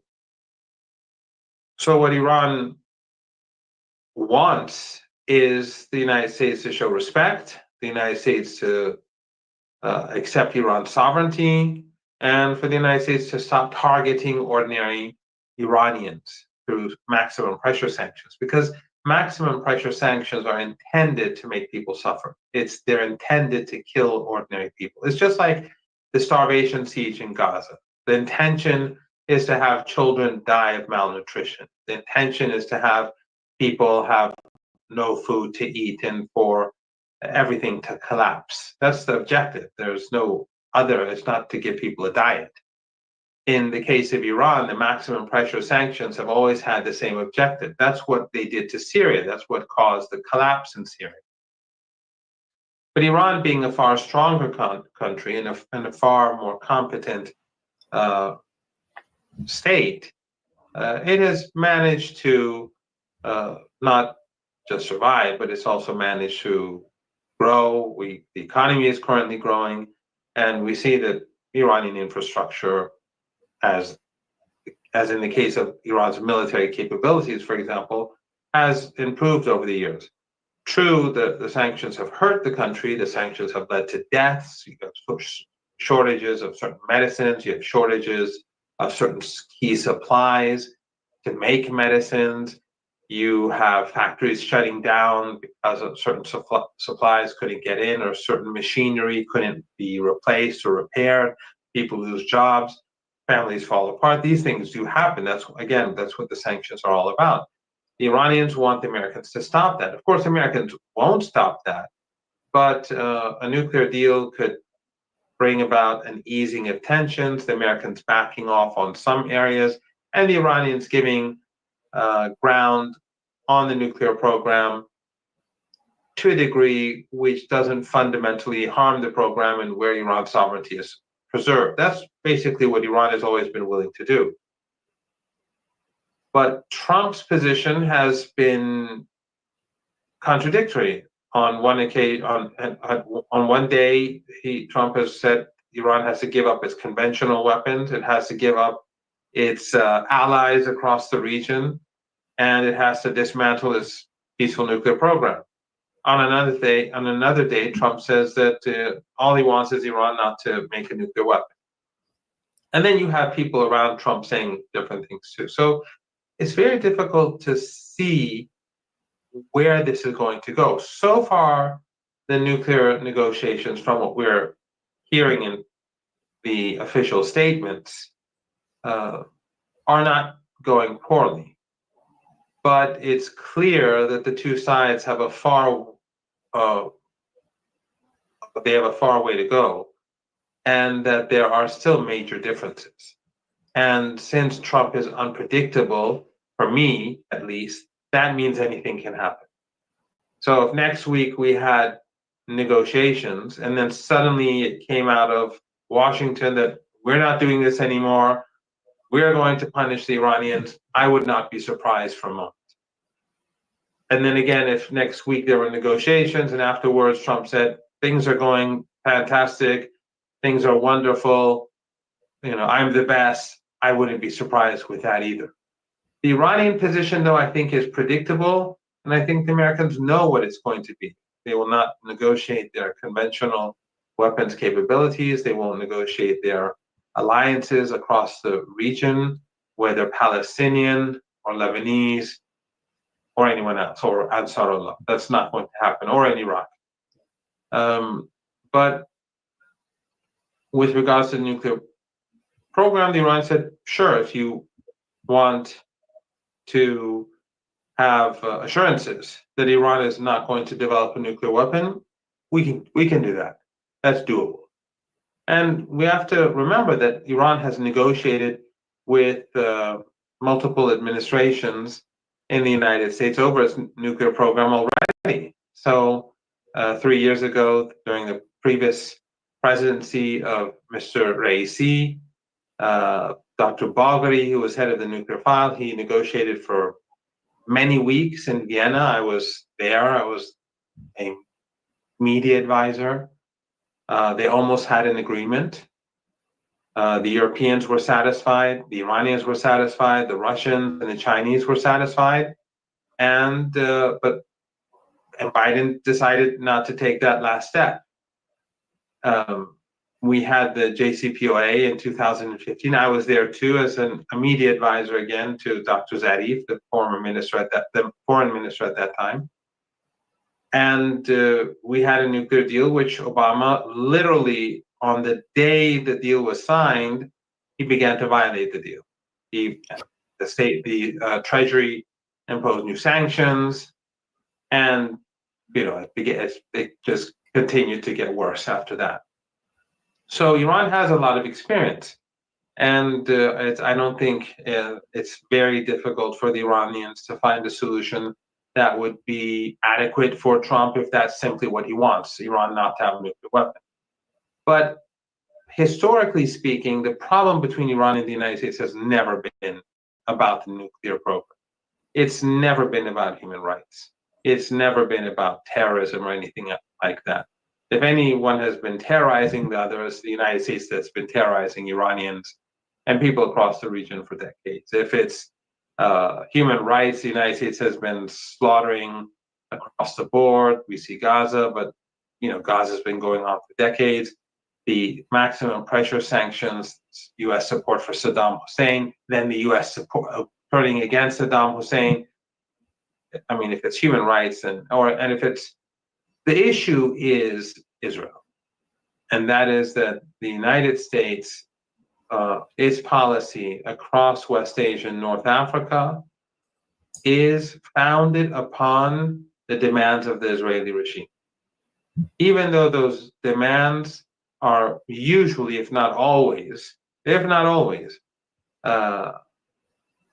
in conflict with the interests of the United States, the United States will still pursue them. So the Israeli regime is a burden, really, for the United States. It's a weight that holds the United States back. It hurts the United States. It's detrimental to the United States. But in any case, U.S. objectives in our region, whether it's the destruction of Syria through years of dirty war, or whether it's the invasion of Iraq, it's all about Israel and the demands of Israel, and to make sure that countries around Israel are weak and broken, and U.S. policy towards Iran falls within that category. So but I don't believe there will be war.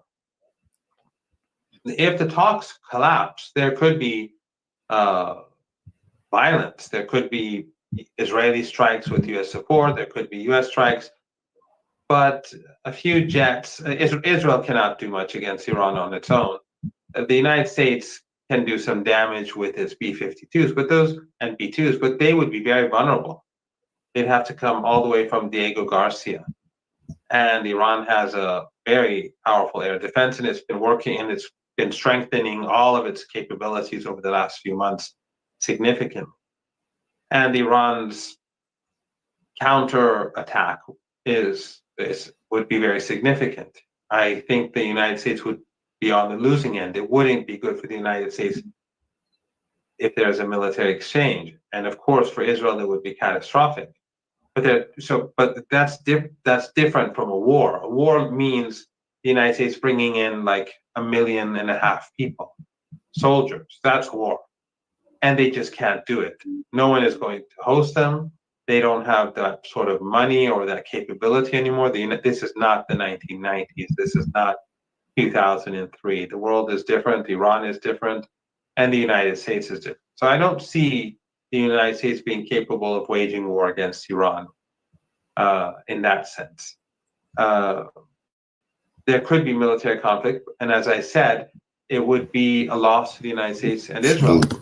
But you may say, well, if it would be a loss to the United States, why would they do it? And I would respond that, first of all, as I said earlier, the United States does what Israel wants. And Israel is not pursuing its own interests. Israel is pursuing, the Israeli regime is pursuing Netanyahu's interests. In my opinion, the whole 19 months or so of genocide the big loser has been the Israeli regime and its supporters, because it's been delegitimized, it's now despised across the world. This regime can't last. However, Netanyahu, in order to remain in power, in order to stay prime minister and stay out of jail, he needs crisis after crisis. And that's why he continued Gaza, that's why he went into Lebanon, he began the war in Lebanon, that's why we had Syria, that's why he had strikes against Iran. He needs crises so that his coalition will remain intact. So basically what Netanyahu is doing is he's sacrificing the United States, but he's also sacrificing the Israeli regime. I can see that absolutely. All of this makes a lot of sense, and I'm glad to hear you say that you don't think there will be war, because I think that's what a lot of people have been concerned about. You're correct, though. People's opinions about Israel are changing. There was a new poll here in the U.S. that showed the majority of Americans no longer support Israel. So people's eyes have definitely been opened. Now, you're in China right now. I want to get your perspective about this, because how are things in China? Like, what is the sentiment among people there with everything that's happening in the Middle East? Because I know a lot of times we hear like China weigh in when it comes to geopolitics with, Russia, because obviously they're part of BRICS. But I haven't really heard them explain or describe how they feel about what is happening in the Middle East. And who do you think they would be more likely to support, Israel or Iran? Well, just to remind your viewers that I don't believe there will be war, but that doesn't mean there won't be some sort of military conflict. But war in the sense that what we saw in Afghanistan and Iraq and so on, I don't believe the United States is capable of that. And it shows no sign of moving in that direction, because if it wants war, it has to start bringing in people from across the world, not 50,000, 100,000, 200,000, 300,000. For Iraq, which was much smaller and much weaker than Iran is today, I think the United States had 650,000 or so, and they had 100,000 coalition partners. For Iran, that they'd have to have 1.5 million, I guess, at least. I just don't see that happening. It would take half a year just to bring these people in. But China actually is, Sabrina, it's very interesting. The dirty war in Ukraine, just one of its effects is that the United States has inadvertently brought Russia and Iran very much closer to each other. So before the war in Ukraine, the Russians were always cautious about Iran because they were afraid of the wrath of Washington. But after the United States and the Europeans sanctioned Russia, they no longer care. And they increasingly needed Iran. So the relationship between Iran and Russia began to grow at a astonishing pace. What Trump has done, what Netanyahu has done, is that he's turned. I mean, you say that public opinion is turning, and I've seen those polls. In Russia, China, and other places that I visited repeatedly, I've been to Russia a number of 3-4 times, I think, since the genocide began, and I've been to China a number of times, and I've been to a number of different cities. The mood in China and Russia has changed dramatically. People are hostile towards Israel. It's much worse for the Israeli regime than the poll numbers in the United States. But also, the harm that this has done to the United States is enormous, because the United States, which always pretended to be the standard bearer of human rights, and no one believes that anymore. The Chinese look at what's going on in Gaza in shock. But more recently, what Trump has done is, in a certain way, I don't mean in a moral way. Gaza is unbelievable. It's the most immoral thing perhaps in the last few hundred years. There have been greater crimes, but in the past we've never seen it being carried out in front of the global audience day and night shamelessly. Right. That's what makes it so unprecedented. But what the United States has done is that it has made China change dramatically. And for those who know China well, they know that the Chinese, it's a huge country, obviously, huge population. When they want to change, they're like a super tanker. When they want to change, it's very, very, very slow. And so for years, the Iranians, for example, and the Chinese have been cooperating. But Chinese policy has always been, if it's been tilting away from the United States and perhaps tilting more closer towards Iran, as an example, it's been very slow. But the tariff war has mobilized the country. It has turned the country against the United States. And the relationship between China and Iran has evolved very swiftly. Sort of, remember what I was saying about the war in Ukraine. So the war in Ukraine changed the Iran-Russian relationship dramatically. The war the trade war has done the same thing between Iran and China in a different way, but still the change has been enormous. And of course, this is just the Iran-China relationship. You can gauge how this affects Chinese relations with other countries, especially since the United States has been targeting everyone in the trade war, as you know better than I. So the mood towards it is very sympathetic to the Palestinian people, from what I've been hearing across the board. I've been to Chengdu, I've been to, over the past few months, Chongqing, I've been to Beijing, Shanghai, and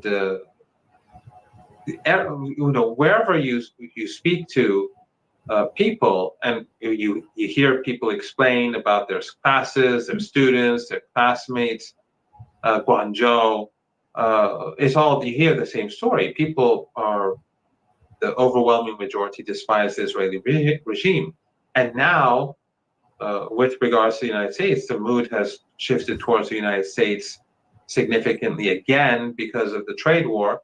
And we just saw the Iranian foreign minister come in, had very good talks with the the Chinese. They made some key decisions, and apparently the Iranian president will be traveling to China in the somewhat near future. So the United States is like the catalyst.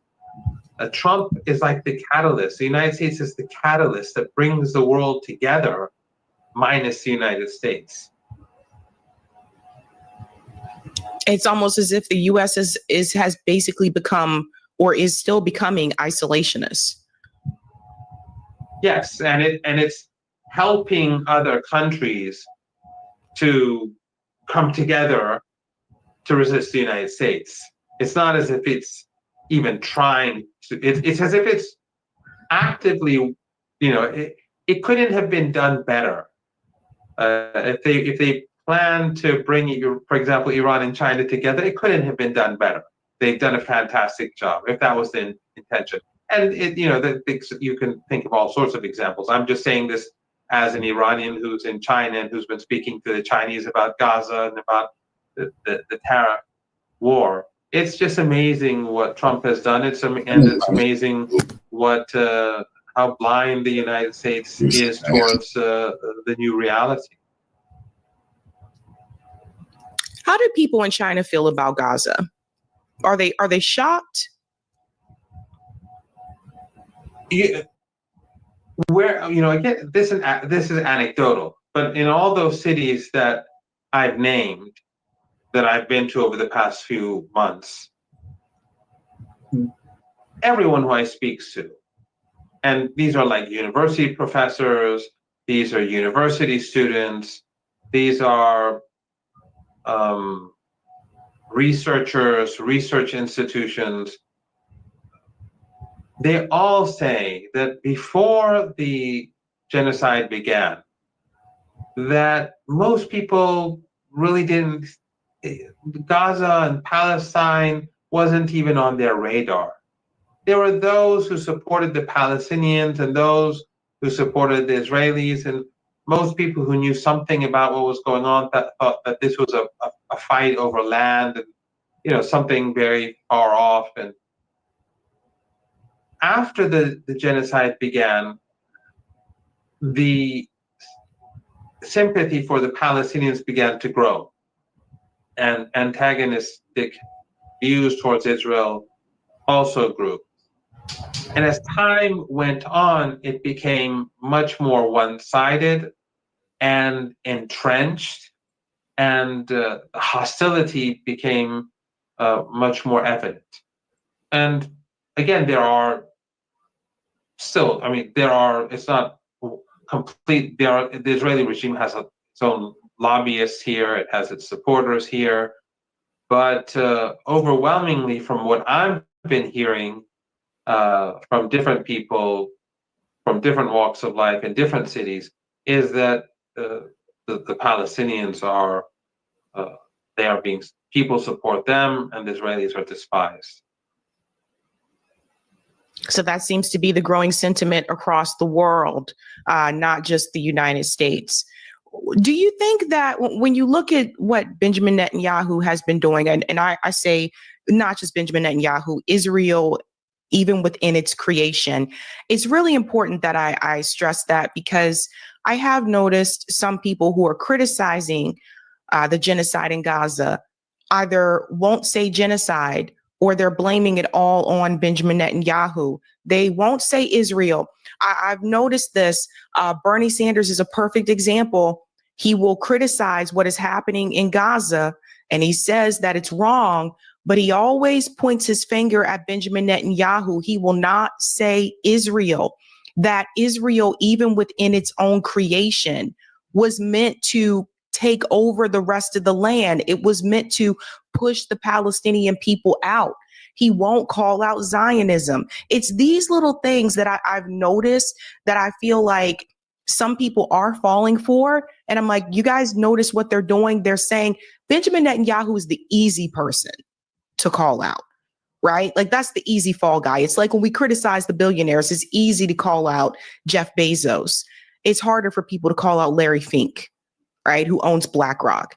So it's... Well, I think they actually criticize him so that they don't have to criticize the others. There you go. It's so obvious. It's like you have to call out Israel in its entirety, not just Benjamin Netanyahu, because when Benjamin Netanyahu resigns or is gone or decides not to run anymore, whoever takes his place is still going to have that same ideology. So that it's like saying it's like Nazi Germany without Hitler. Right. It's Hitler's fault. Right. So to me, like, what do you think happens? I am seeing videos of Israelis calling for Benjamin Netanyahu to resign. If that does happen, if he does resign, or for whatever reason he is pushed out, do you believe that he will be arrested, that he will face actual charges? It's difficult to say. There are people who know internal Israeli politics better than I. What is clear, though, is that the divide in Israel is between the Ashkenazi Jews, who are the establishment Jews, who are the European Jews, and who are liberal, just as genocidal, by the way. I mean, both sides of this divide in Israel have overwhelmingly supported the genocide and the ethnic cleansing in Gaza. Those who are opposed to the rapes, the torture, the genocide are a small minority, according to polls. These are not, claims made by different people. These are polls carried out by the Israelis. And those who follow Israel closely, they always remind people like me that you have to follow the Hebrew press, not the English press, to really know how genocidal this community of people have become. But the divide between the Ashkenazis and the rising religious Zionists who are from the rest of, from Northern Africa to a large extent, West Asia, other parts of Africa, the divide between them is very enormous, and it's become very dangerous. And we have, I think, right up to now, at least two former prime ministers talking about the potential for civil war and military conflict between the two sides. So the divide in Israel is enormous, and it's not about Gaza, it's not about Palestine, but it's about what Israel is. Is it sort of like the United States, but I think more, at least for the time being, more radical than the United States. You see the supporters of Trump and the opponents of Trump, you know this much better than I, how deep the divide is in Palestine and Israel. It's the same thing. It's these European liberals, again, they're Zionists, they're part of the whole subjugation and expulsion of the Palestinian population, the native population, and those who are religious Zionists and who want Israel or Palestine to be a different country, a different entity than what these liberals envisaged and how it was for them for the last few decades. So there are huge internal issues, and Netanyahu himself is actually secular, but his coalition is very religious, and he is dependent on that coalition to remain in power. So if that coalition dumps him, he will probably go to jail. That's my understanding. Again, there are people who know this better than I, and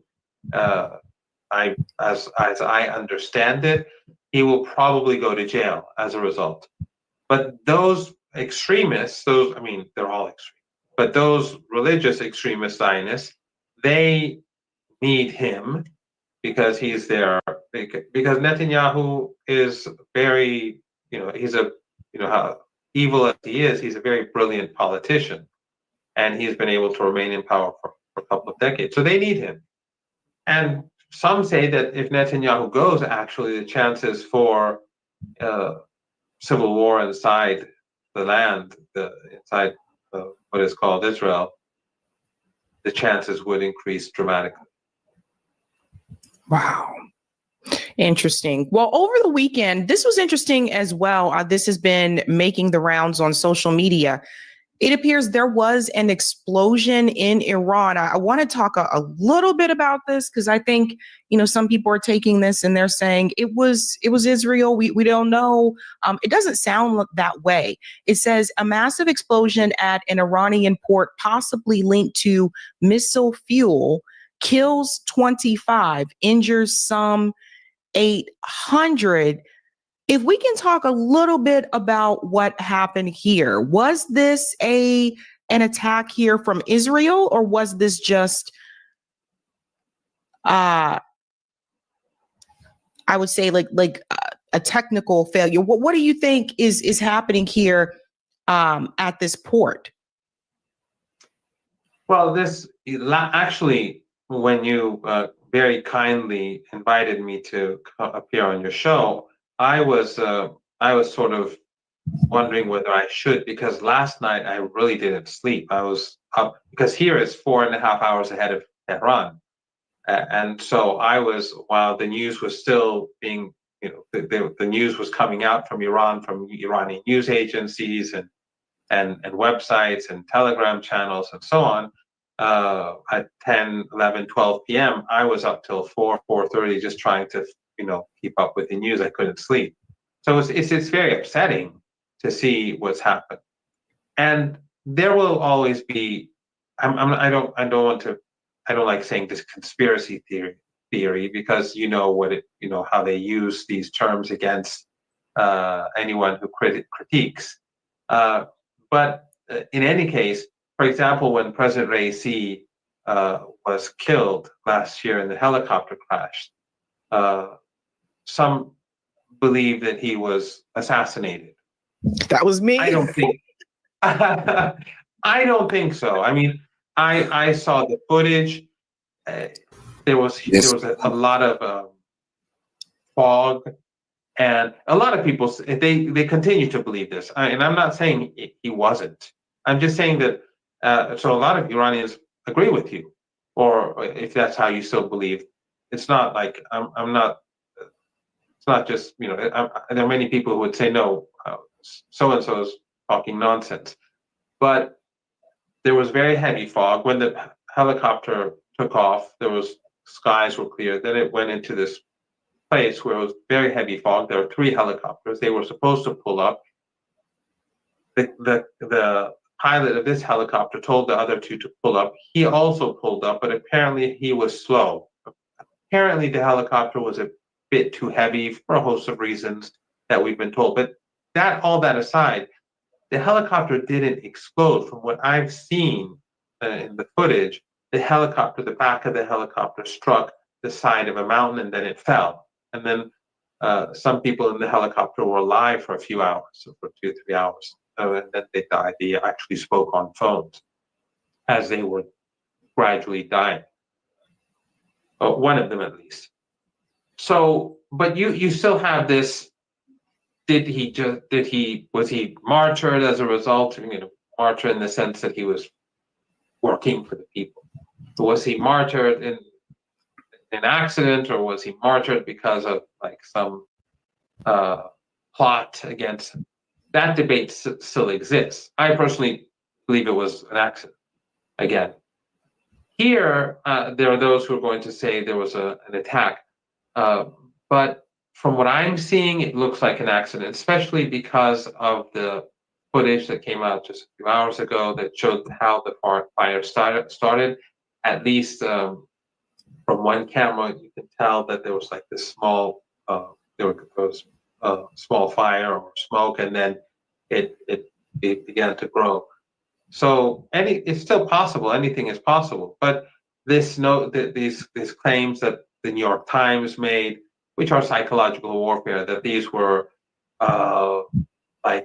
solid fuel for missiles, that's all nonsense. Because this is a civilian port. And the military, they have their own ports. They don't bring in weapons, alongside refrigerators. Like when they want to import weapons, let's say from a friendly country, they don't have boxes full of those weapons right beside, your ovens and other appliances. They have their own ports where they take in what they export or import whatever they need, and this is a civilian port. The New York Times and other Western agencies have been promoting this, along with these Persian language media, which have been gloating, by the way. The Persian language media in the West, which is funded by Western governments, by the United States, they have been gloating, which is really disturbing. But anything bad that happens in Iran, it pleases them. But the New York Times and others have been trying to say that yes, like the military brought in like their weapons or like fuel, and that exploded, and so it's the fault of the military. But the footage that's come out doesn't show that, and the port isn't used by the military anyway. So again, there is a narrative that's being pushed by the West because of its hostility towards Iran. But I think it was probably, it definitely had nothing to do with the Iranian military, but whether it was like some sort of, not an attack as in like someone put a bomb there or something, or it was just incompetence and sloppiness and that sort of thing, I would imagine, I mean, right now, I think it was probably an accident, because it's pretty hot in the south of Iran now. It's becoming summer. It's 40 degrees. I think it was probably an accident, but it could have been something more sinister. But in any case, actually, if you recall, I don't remember how many years ago, it's like 10, 15 years ago, in Tianjin here in China, they also had a huge explosion in Tianjin, in the port in the north of China, where I don't know the real big number, but maybe 150 to 200 people died. It was much larger than this. So this could be something like that. It could have been an accident. In the case of Iran, the port was smaller. It didn't destroy the port. The port is still functioning. This is one part of the port. But I think it was probably an accident. So far, I think roughly 30 people were killed almost. Maybe it'll probably increase 3, 4, 5 more. Some severely injured people will probably die. I'm just guessing. But at the moment, I think it was probably an accident. Yeah, that's what it seems like to me. It's interesting, though, to your point, how like the New York Times took the story and just ran with it and just became that's why I was just saying to myself that, like, oh my gosh, like they don't even have all the information, and they just immediately just said, let's put this out there, because it's true, whoever gets that narrative out first, that's what people are more likely to believe. I don't know if you remember this, but around 3 years ago, the New York Times did an article, and they said that they had 6 different sources inside Iran, and that the leader was on his deathbed and he was about to die. And the Western media, they were saying and then literally, like, I don't recall, but literally like 2 days later, he had a public meeting where he was walking, speaking with people, and he he certainly got well very quickly. But that's the New York Times, and I have zero trust in West. If there's one thing, and I dislike Trump immensely, I think there's no doubt about that for anyone who knows me. But if there's one good thing that Trump did, is that, and I don't know if he coined the phrase, but he sure ran with it, and he made it a big thing, and that is fake news. He really discredited mainstream media or legacy media in the United States. And I think that now it's much easier to point out to many people how mainstream media works. Although I feel that still among many in the West and in the United States that I know, they still can't always see that well, if they're lying at home, they're probably lying in foreign policy too. They're more skeptical often about events at home than about what the legacy media is saying about events abroad. I feel that way, at least with regards to Iran. But I have noticed, Sabrina, this is something that I've noticed over the last 19 months, and I have lots of people who I'm in contact from across the world because of appearing on your show and on other alternative media or on mainstream media at times.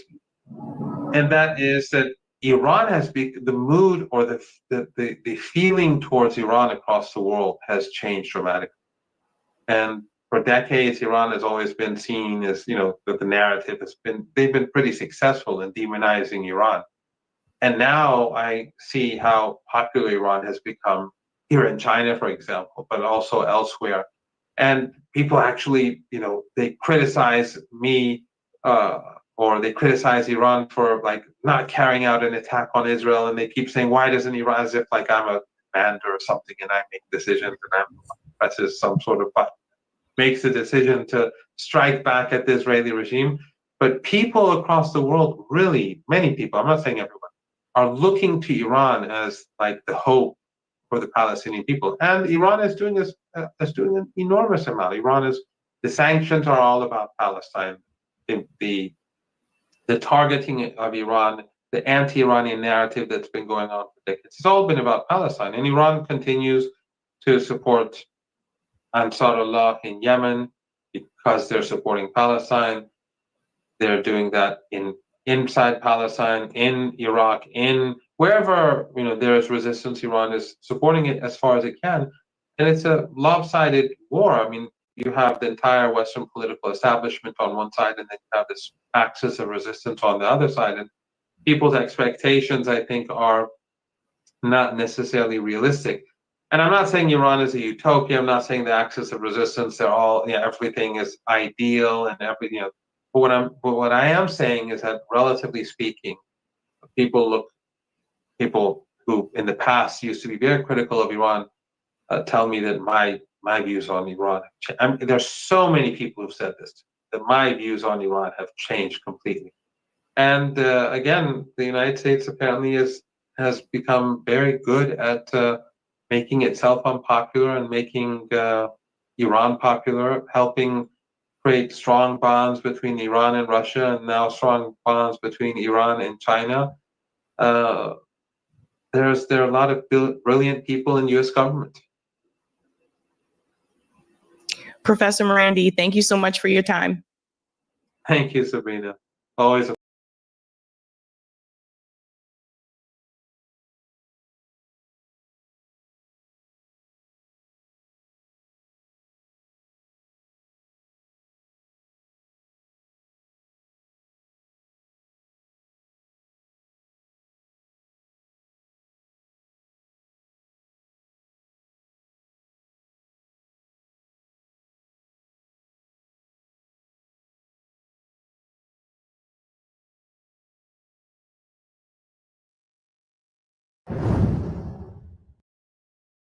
For days and months since the start of the brutal military operations in Yemen, Trump had bragged about how his army continues to strike and deal with the Yemeni armed forces. Trump and his army denied that the Yemenis have had a good shot at the aircraft carrier from where dangerous warplane attacked civilian ports and homes inside Yemen. But in a major U-turn, the US Army admitted that as a result of a massive missile barrage from Yemen, a US Super Hornet fell into the sea. For us at the OMT News, these excuses sound very flimsy. From the history of cover-up in the life of American and Israeli military operations, especially when they lost, it is possible that the warplane was actually shot down by a Yemeni missile. But admitting that the skidding of the plane into the sea had something to do with running away from a Yemeni missile strike is rare, and indicates that the Yemeni forces are really giving the Americans a run for their money. At OMT News, we're dedicated to bringing you sharp, no-nonsense analysis on the conflicts shaping Palestine, Yemen, and beyond. If you value balanced, unfiltered discussion, don't let efforts to silence voices like ours win. Like and share this video to push back against the algorithm and IDF internet bots. Subscribe to stay ahead of the conversation. In a statement released by Yahya Saraya, there is no mention of shooting down any warplane, but the statement did mention that qualitative cruise missile strikes were delivered against the USS Truman. It is understood that the scramble to prevent the missiles from hitting targets on the ship effectively led to the loss of the F-18 warplane. The confirmation by the US military reveals an inability to hide the truth, as the Yemenis might get into the ocean and retrieve the entire warplane in what could be a major blow to America's attempt to conceal high military tech from Iran, Russia, and China. As part of the retaliation to its aggression and massacres against civilians, the armed forces targeted the American aircraft carrier Truman and its associated warships, engaging them in a joint operation carried out by the naval forces and the Air Force. The missile force launched a number of cruise and ballistic missiles and drones over the past hours. The resulting engagement and confrontation forced the carrier to retreat from its previous position. The Yemeni armed forces will persist to target and pursue the aircraft carrier and all enemy warships in the Red and Arabian Seas until the aggression against Yemen is halted. Triumphant for the oppressed Palestinian people and the Dear Mujahideen, the Air Force carried out a military operation targeting a vital Israeli enemy target in the occupied Ashkelon area with a Yafa drone. The US Truman has been marred by controversy. Since it launched its operation against soft targets in Yemen, it has been in the eyes of the storm. The Yemeni armed forces have continued to target it, though, with little success. Now, with the news of the destruction of the F-18, it can be plausibly believed that the Yemenis are actually hitting something or threatening the warship with legitimate strikes, which, if not defended, might cripple the warship. According to reports, the USS Truman was making a hard turn as it was trying to avoid a Yemeni missile when the warplane fell off the warship into the nearby sea. American media have tried to spin it the other way around, but the evidence suggests that the incident is another show of the vulnerability of the so-called village on the sea. The aircraft carriers are subject to dangers emanating from accurate strikes. Drone swarms, missile barrages, and other methods are capable of sinking the ship if not well defended. The loss of the $60 million F-18 is another embarrassment of a Trump who has seen his military operation in Yemen facing a lot of setbacks. Since the beginning of the aggression, the US military has lost a lot of MQ drones to indigenous Yemeni air defense systems. These lost, which amounted to about 22 just in April alone, significantly hampered the ability of the United States to monitor real targets and strike Yemen's armed forces leadership inside the country. So far, targets have been off-cuffs with missile raining on civilian objects and detention centers, killing a lot of civilians in the process. All we know, well, first off, the Harry S. Truman is actually on extended deployment, and they have been underway with very intense, round-the-clock combat operations fighting the Houthis. So you can bet that everybody on board is a little bit tired. All right, that's always when you're talking about systems like this, everybody being a little bit tired is also a little bit dangerous. You have a risk that goes with this sort of thing. So I just want to put that in the background, okay? And many times when you find mishaps of this sort, you can often track it back to just too many hours on watch, too high of an operational tempo, and that could be what it is. Although there are reports, unconfirmed, but there were initial reports that said that there had been some sort of attack by the Houthis and that the ship may have done some maneuver at sea very quickly. Okay. And that could have been when they were moving that aircraft, towing that aircraft, that could have been where they lost control, which is a movement. Look, when those ships do a sudden movement, the centrifugal force and everything else in there, a lot of things can go wrong. And obviously something did. So I'm just amazed that they are both, I mean, that's almost out of a movie, that they were able to jump off at the last moment like that and get out. Because when that thing goes over, usually there's a lot of stuff that goes with it. And that's just amazing that there was no loss of life or any serious injuries. To really understand the enormity of the American loss, let's take a look at the F-18 fighter plane. The F-18 Hornet family, a linchpin of naval aviation, plays a central role aboard the USS Harry S. Truman, CVN-75, a Nimitz-class aircraft carrier renowned for its ability to project American air power worldwide. As part of Carrier Air Wing 1, CVW-1, the Truman typically embarks multiple squadrons of FA-18 variants, including the legacy FA-18C Hornet, the advanced FA-18EF Super Hornet, and the specialized EA-18G Growler. These aircraft, operated by Strike Fighter Squadrons, VFA, and Electronic Attack Squadrons, VAQ, enable the Truman to execute a wide range of missions, from air superiority and precision strikes to electronic warfare and reconnaissance, making them indispensable to the carrier's operational success. Yeah, so it was confirmed, I believe, by the Navy that Truman was conducting a quote-unquote evasive maneuver during the incident. We don't know why, but they described it as an evasive maneuver. That's according to a U.S. defense official confirming that to USNI News there with the Pentagon. So what do you make of that?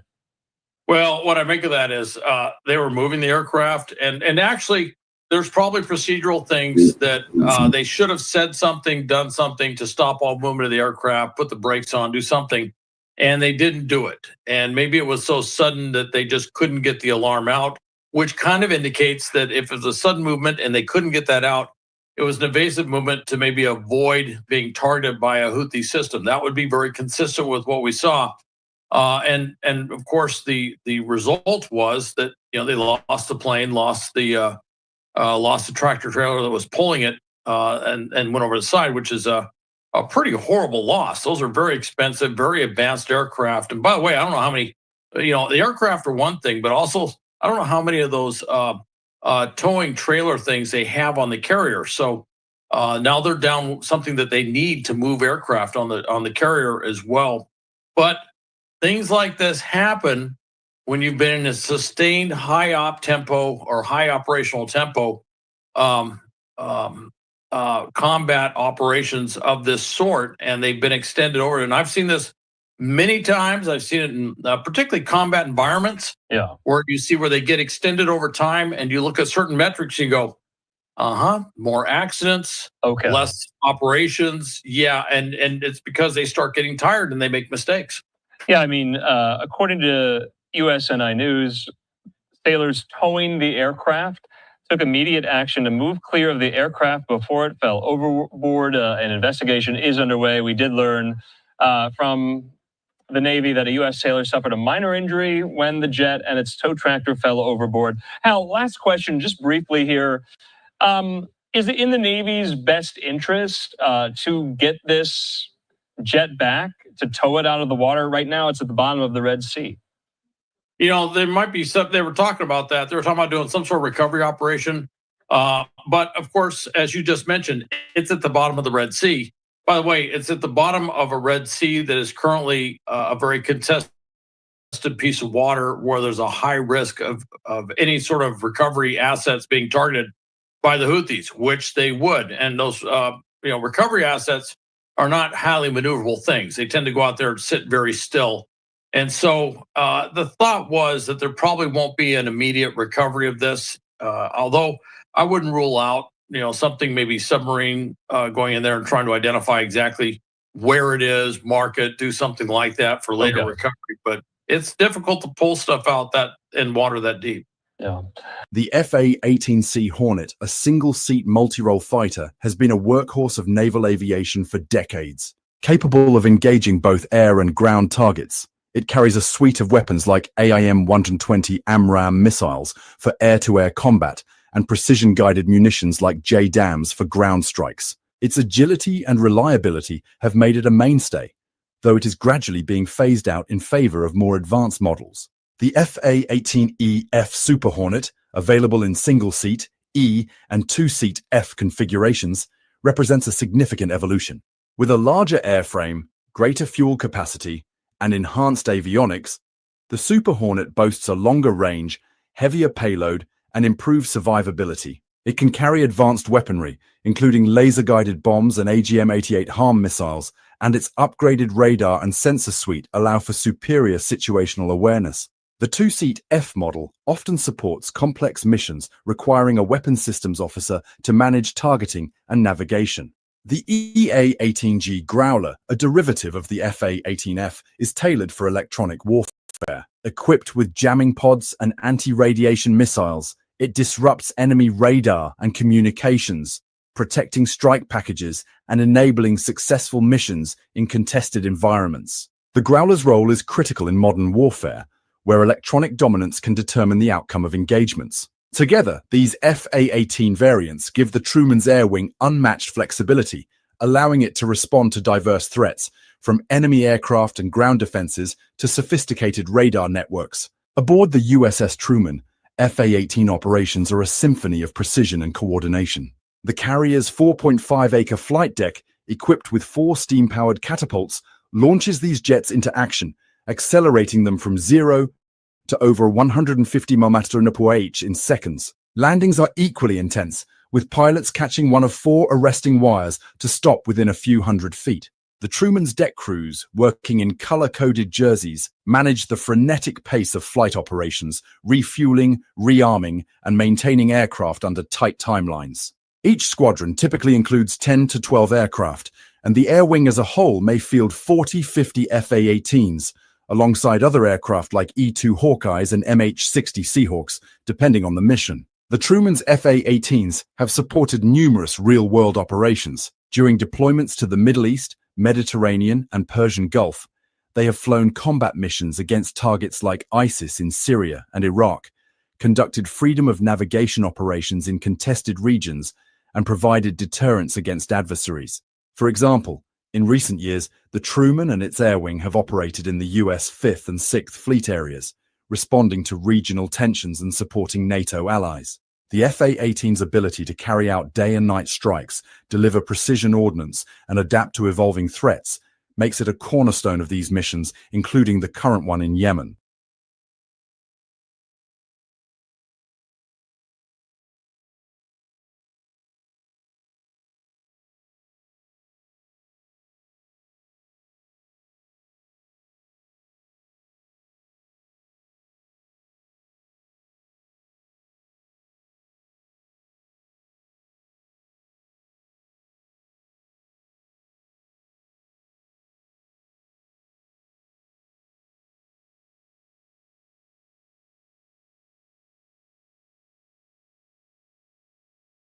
Remarkable things that I can't even remember. It's been decades since we've heard anything like this has happened.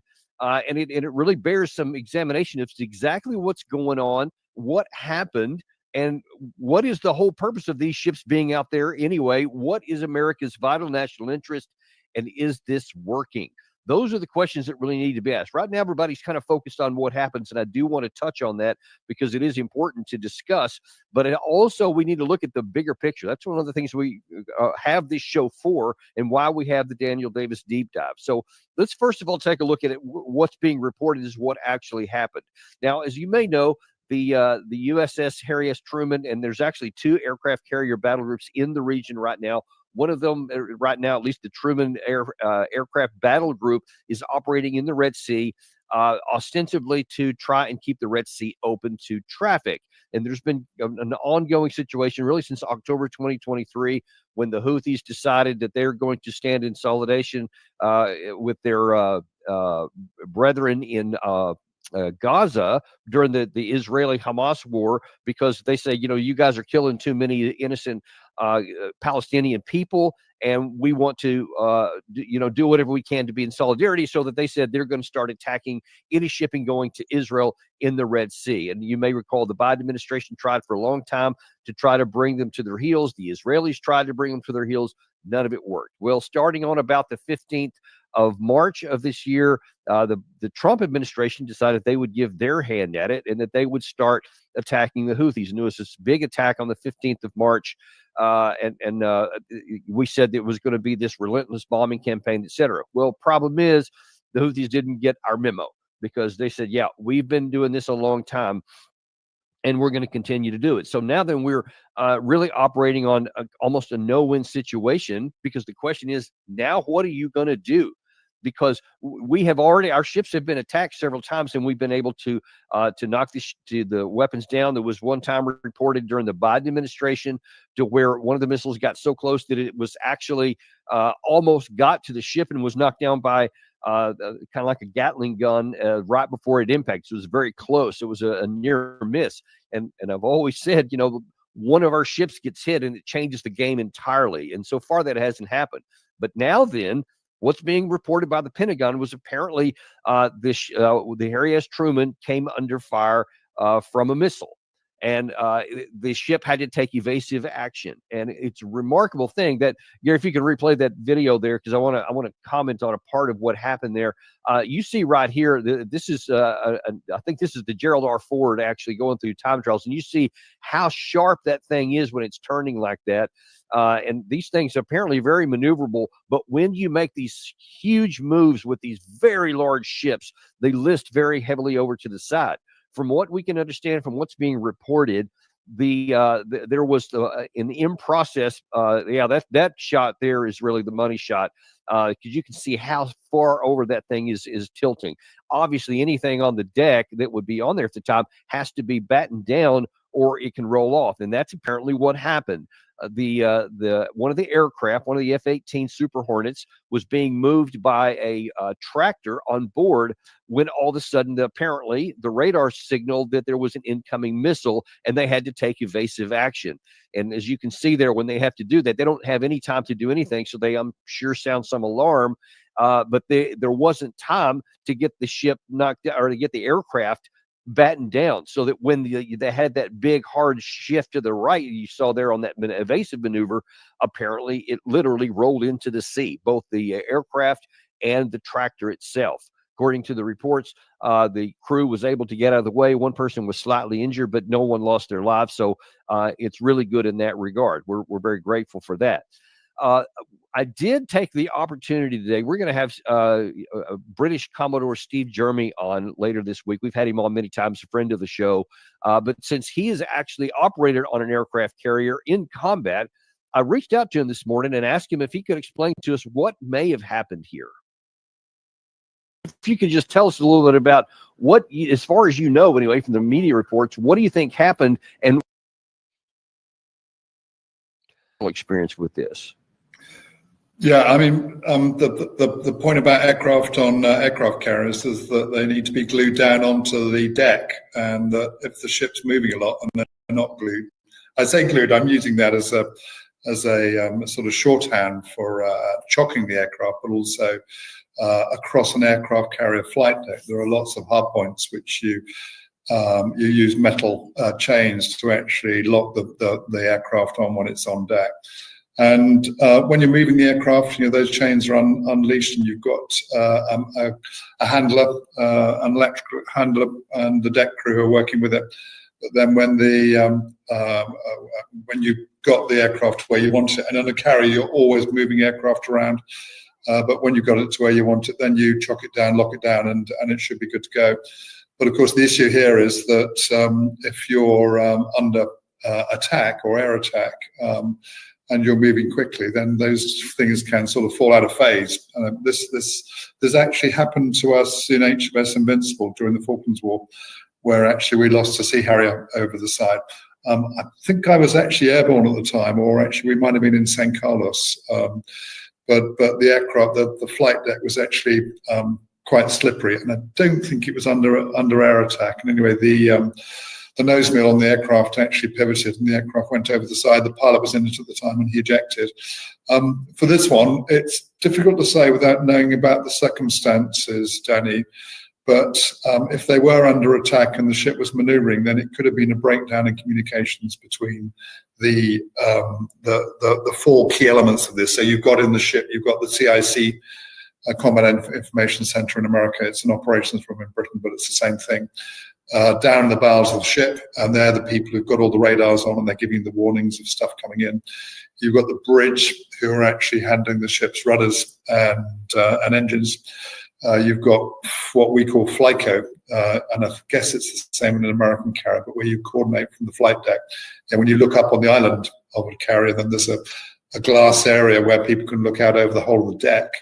And then last is the flight deck itself, and FLICO and the bridge and the operations room, CIC, and the flight deck need to keep each other in close conversation, because if the ship suddenly makes a hard turn to port or to starboard, you need to make sure that all the jets and all the helicopters and everything that's on the deck is actually chained down.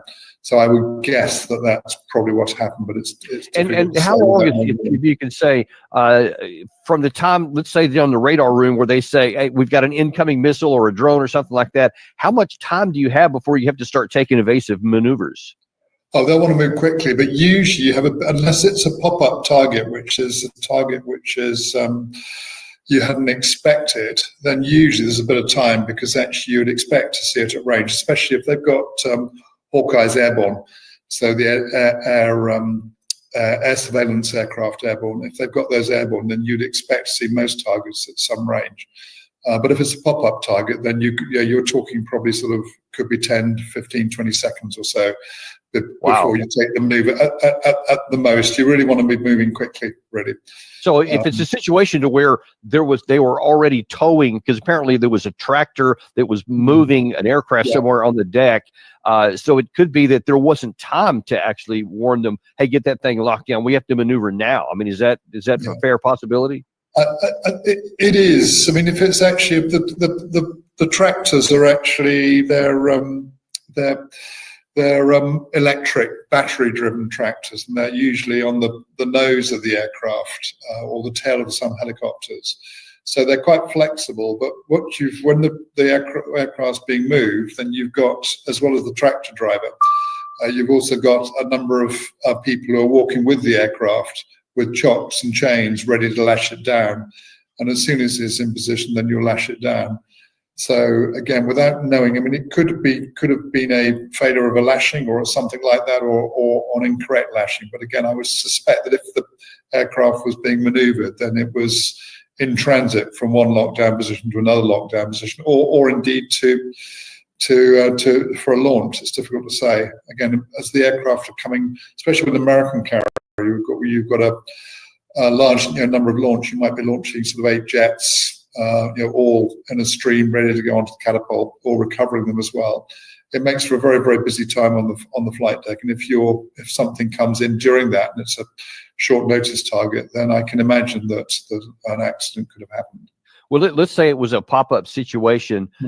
What are the defensive measures that a ship of that size can engage in, and how much time does it have from the time they identify the target or the incoming missile before I don't guess impact is the right word, before it reaches the aircraft itself? Meaning, how much time do you have to take these kind of maneuvers? Yeah, I mean, it depends on the missile and if it's a high level missile, so it's not what I would call sea skimming, then you've usually got a lot of time, because you see it a long way out. You might see it sort of 40, 50, 100 miles out, in which time you do have time. Depends how fast it's going. If you've got a low-level missile, then you could be talking about sort of 30 seconds. I mean, Exocet in my time, was a low-level missile. It's coming in at about 12 meters. So you don't, because of the curvature of the Earth, you just don't see it on radar unless you've got airborne early warning there. But I would have expected the Hawkeyes to be airborne, and if that's the case, you would have expected them to pick up the missile. The point about the missiles, they're coming in fast, so the radars that you tend to use to identify them are pulse Doppler radars, which means that they react to speed, and they get the speed of the radar return tells them that something's coming in quickly. So you'd expect to see it at low level. But again, the other problem they have, though, of course, is that operating deep water, so that's away from the shore, you've got more time. Whereas if you're operating close to shore and the missile's coming off the shore, then often you can't see it in the radar clutter offshore. So they've got much less sea room in the Red Sea than deeper waters out in the Indian Ocean or elsewhere. And what other kind of defensive measures? I assume there's some sort of counter missiles. Yeah, there's rough. Again, bear in mind I'm pretty out of date, but there are, broadly speaking, 3 really, I suppose arguably 4, but the firstly is what we call soft kill. So that's where it's jamming or decoying. So you can either jam the missile head or jam the targeting system, which is targeting the missile, or you can put chaff, classically chaff rockets. So the chaff rocket essentially goes up in the air, comes down, and it makes a cloud of chaff particles which look like a ship.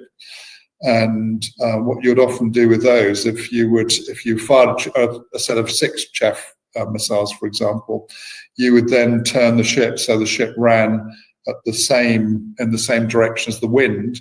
And so suddenly the missile, instead of having 1 target, which is the ship's, has 7 targets. And usually they'll tend to pick up one of the closest targets, which is not the one in the middle, which is the ship. So that's soft kill. And then there's hard kill, which is either sort of medium to short range hard kill, which was called air defense, which can be, I don't know what block standards that the cruisers that will be with the carrier group have got. But anyway, they're quite long range missiles and got good performance at short range as well. You need to fire a couple per missile. But then you get into shorter range where you've got the ship's own missiles. I have a feeling that the current system used by the Americans is called RAM, Rolling Airframe Missile, which is a German device from memory. But they can be in the order of 2 to 3 to 5 to 10 kilometers, that sort of a range. So that's about half those, roughly speaking, from us, a little bit less than that. Then finally you get a point defense, which is a classic phalanx weapon system, which is a Gatling gun. And this phalanx or goalkeeper phalanx, from memory, I had two on board HMS Cardiff, and they're both 20 mil with a range of about a mile. Very effective, but a range of about a mile, and they're very good at taking down a missile and then taking down another missile. But it really is white to the eyes when you're into that sort of missile for a ship. Now, I know that I believe it was in the year 2024 during the Biden administration when they were first taking on the Houthis here. There was at least one situation where one of the American ships, and they never gave all the details, had to use that phalanx gun because all the other levels of things had not stopped the missile. And it was apparently very, very close to hitting our ship at that time. Just as best as you understand, what is the risk to the American flotilla that are conducting this operation in the Red Sea to the Houthis? Again, without knowing what sort of attack it would be, it's difficult to say, because that I wasn't aware of that. I think I had heard that there have been some quite successful attacks, but if you're getting into point defense, I mean, that's what it's designed for. So it's designed, and it's good at shooting down things at close range. The problem, of course, though, is that it is your last line of defense until you actually get into damage control. So you really want to avoid that if at all possible. I mean, it's there for a purpose, and it sounds like it worked. But in terms of what were the flotilla, or what were the carrier strike group? What's the level of threat they're at? Well, for a missile to get that close, you would have been a fairly high level of threat. What's difficult to know is whether that was an individual leaker, which is a missile which gets through and people haven't spotted, or whether it's part of a larger coordinated attack. And there things get more difficult because you've got more weapons in the air to actually engage. And generally speaking, you engage the closer ones first and the leakers later on. So, right. And so, last question: what is the threat to? And we'll just keep it at the aircraft carrier, since that's what's involved here. To not just one missile coming from the Houthis, but what if they say launch 5 or 10 or 15? Is the defense system, capable of defending against that many targets at the same time? I would expect that. Yeah, the answer is yes. I would expect because I would expect the cruisers and the destroyers, the surface air missile cruisers and destroyers, to be capable of taking down a number of missiles. I wouldn't like to give you a figure, but again, it's not quite as simple as they'll get straight through, because of course those missiles have to be targeted, and the key thing is what's called terminal phase guidance. So it's no good firing the missiles to a sort of rough area of sea and hoping that it'll hit the ship. It's got to be extremely precise, and it's not like onshore where, if you're firing at an airfield, then it doesn't change its address. The lat long is always the same. Whereas if you're firing a ship, it's moving all the time. So that's why we may well have had zigzagging, which is that depending on how that terminal guidance was delivered, if indeed it was delivered, then if it's provided by the missile itself, its own radar seek ahead, then it's more difficult to decoy, rather than if it's provided by a third party, which is providing guidance to the missile. where you've got more opportunities to actually get into the kill chain between, or the connect comms chain between the missile and the third-party guider. And that was just, Commodore Jeremy. Listen, I really appreciate him on short notice, and he was in his office there. He just literally just kind of turned his computer sideways and had that blank wall back behind him. That's some of you may have made a comment about the background being kind of sparse. Well, that was why, because he agreed to come on really short notice. So we're very grateful for his expertise on that. Very fascinating information here. So that's basically the bottom line about what happened.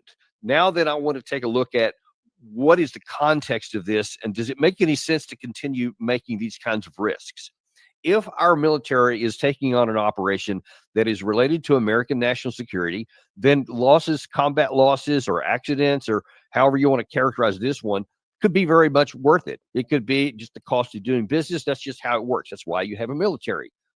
But if the mission itself is not related to American national security or is failing, then you have to reevaluate, is this something we want to keep doing? Now, I think you probably know where this is going with us already, because we've been talking about this mission has been going on for a long time and not just since March 15th. But we actually have to back it even before the Biden administration, because this goes back to 2015 when the Saudi Arabians got into a tiff with the Houthis and basically got into a war with them. And it was primarily an air war. They used all kinds of aircraft and they got lots of help from Obama, because he decided it's kind of a quid pro quo deal. We were trying to get them to help us out with something, and they wanted our help with that. So he said, yes, sure, whatever, we'll do that. We'll take care of that too. And so for a long time, we were doing all this. We were helping them with aerial refueling, with ammunition, I think, intelligence support, etc. We tried to say there's a degree of separation, but there was so many people being killed in Yemen. I mean, it was just a horrible situation. Well, Saudi Arabia never succeeded in knocking the Houthis out. That was their stated objective, and it didn't work. There was just I don't even know how many thousands of airstrikes there were over those years, but they never stopped them. They never got them out. So then they just kind of stopped one day. They didn't really announce a whole lot. It didn't come to an end. I think they just moved on. And so it was dormant for a period of time. Now comes October 7th, 2023, where the Hamas fighters, had that terrible terrorist attack against the Israeli civilians, killed a lot of people, and then Israel decided to respond. Now, as we've said all the time, if a country is attacked by a terrorist attack, and especially when over 1,000 civilians are killed, there's no country on the planet that's not going to respond to that. And so they had every right to do so, even if I can say it was not done in a vacuum. And there was a lot of things that led up to that, which didn't make it a surprise. But once that has happened, it's in the inherent right of anyone to defend themselves. But what is not in the inherent right of everyone is to go overboard and to just go on this systematic situation where you're basically taking advantage of this and now killing large numbers of innocent people and killing large numbers of civilians. And that's what's been happening here. As a consequence of that, you had the Houthis saying, hey, we're not going to just sit passively by and allow the Israel to continue killing so many people in Palestine areas. And to destroy, basically just start eliminating their ability to even sustain life in the strip. And so they said, until you stop that attack, we're going to attack Red Sea shipping. Anything going to Israel through the Red Sea, we're going to start attacking it. And they attacked a number of ships. There's a number that were actually hit, and then it significantly lowered the amount of traffic going through there. Instead of going up through the Red Sea and going through the canal up there, most of the shipping was going around elsewhere. Well, the Biden administration said, hey, we don't like that. So they started using American aircraft carriers to try and keep it open. And they started attacking the Houthis. They shot down lots of missiles, lots of drones that were going into some of these shipping, but they never stopped the Houthis.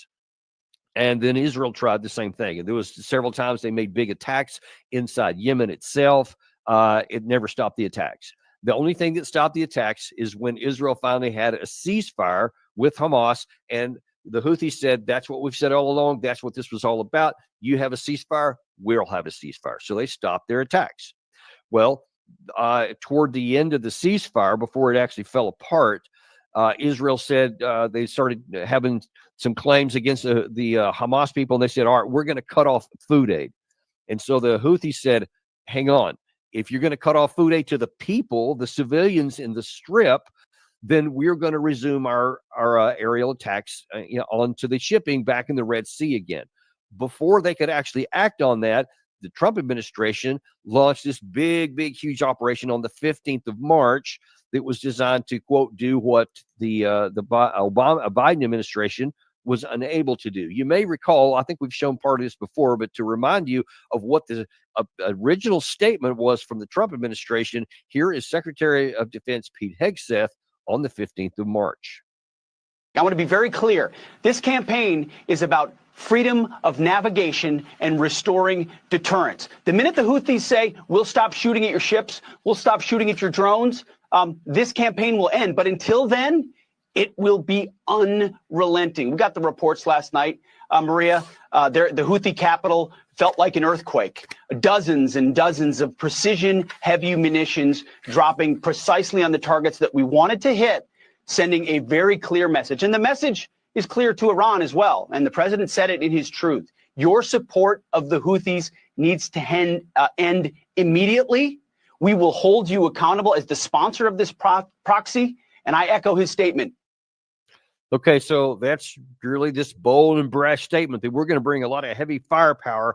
And even though the Biden administration couldn't succeed, even though the Obama effort, along with Saudi Arabia, since 2015 couldn't succeed, we're going to succeed on there. So we're going to bring that firepower to bear. And there have been some huge strikes in the area. There's been big ones in the capital city. There's been some at various ports, etc. There's actually been quite a few more on that in just a second. But I want to show you also that here is a comment from the Houthis from March, where they said that they had previously taken the Harry S. Truman under fire. And then tag into the back of that is a U.S. 3-star general who kind of mocks them for the effort.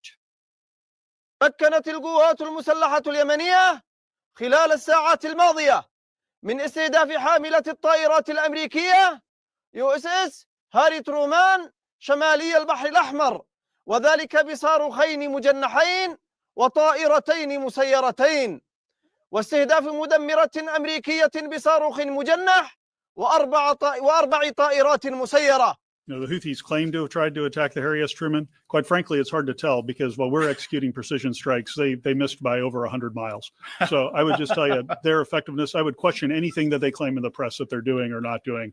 It's very hard to tell what they are just based on their level of incompetence that they've demonstrated. Based on their level of incompetence that they've demonstrated. What exactly is this level of incompetence? Because they have caused the U.S. aircraft carrier to have to go on an emergency shift to where they're trying to evasive control to try to prevent getting hit. We know that there's been a number of attacks on our ships so far. Up to this point, our defense mechanisms have succeeded. We've been able to either shoot down the missiles or avoid them through the maneuvering that we've been doing here. And now you see that it's cost an F-18 fighter jet. So who's the incompetent one now? I mean, you have to ask that question. Hey, if these guys are so incompetent, why do we lose an F-18 aircraft and a tractor and possibly even lost some troops or could at risk doing it because of these incompetent people here? See, we're rolling the dice here that missile didn't get through. That so far, we know of at least some cases where the missiles have gotten very close, dangerously close. So far, none of them have. But what has been the other cost aside from this? Now, somewhere around $60 million jet that just fell in, along with the other tractor that moved in there. We've also had issues with drones. So we've had just since March, since we started this process here, we have lost 7 of these Predator drones have been shot down by the incompetent Houthis since March the 15th. Those things, folks, are about 30 million a pop. Some versions are a little bit more than that if they have different packages on them. But in every case, those things are really expensive. There have been 15 of them going back to October 2023 when we first started trying to take the Houthis under fire during the Biden administration. 15 of these things from the incompetent side of the Houthis. And all of these strikes that we keep having haven't seemed to make any difference. And I want to look at some other costs here. This is from Responsible Statecraft. Just came out this morning in response to all this. If I can pull it up. Sorry, I thought I had it posted in front of me, but there we go. It says to date, the U.S. has spent about $3 billion in its recent anti-Houthi campaign since it began in mid-March. $3 billion since the mid-March. They don't have the figures about what the Biden administration had spent before that time, but at least $3 billion since March. It's barely a month and a half from now ago. Hitting over 800 targets. 800 targets we've hit in Yemen, and we have not compelled them to stop doing what they're doing. Where do we go? It's killing hundreds of civilians in the process. And now the accidental loss of a fighter jet adds tens of millions of dollars more to that. The billions the U.S. has spent in this campaign have resulted in questionable outcomes. CENTCOM says its efforts have degraded the Houthi fighting capacities, yet CNN reported from last month suggested that the campaign had only limited results. Earlier this month, the New York Times reported that in closed briefings, Pentagon officials have acknowledged that there have been only limited success destroying the Houthis' vast, largely underground arsenal of missiles, drones, and launchers. So what we're trying to say is that we've degraded them, and we're showing them a thing or two, and we've got a strong signal to Iran. And you got to ask, what is the message being received? That's the message you want to send, but what's the message being received? Is that they have all these underground facilities, which means that through all the process of us supporting the Saudi Arabians to try and attack them means that they learned how to minimize those capabilities. Now, you can hit targets on the surface all day long, and you can kill lots of innocent civilian people in the process, but you're not getting at the core function of it here. And by the way, if you actually want to keep the Red Sea open, there's a way to do that, and that's to put pressure on Israel to end its war against the Palestinian people. That will work. The Houthis have shown they mean it. When you had a ceasefire before, they were good to their word and they stopped.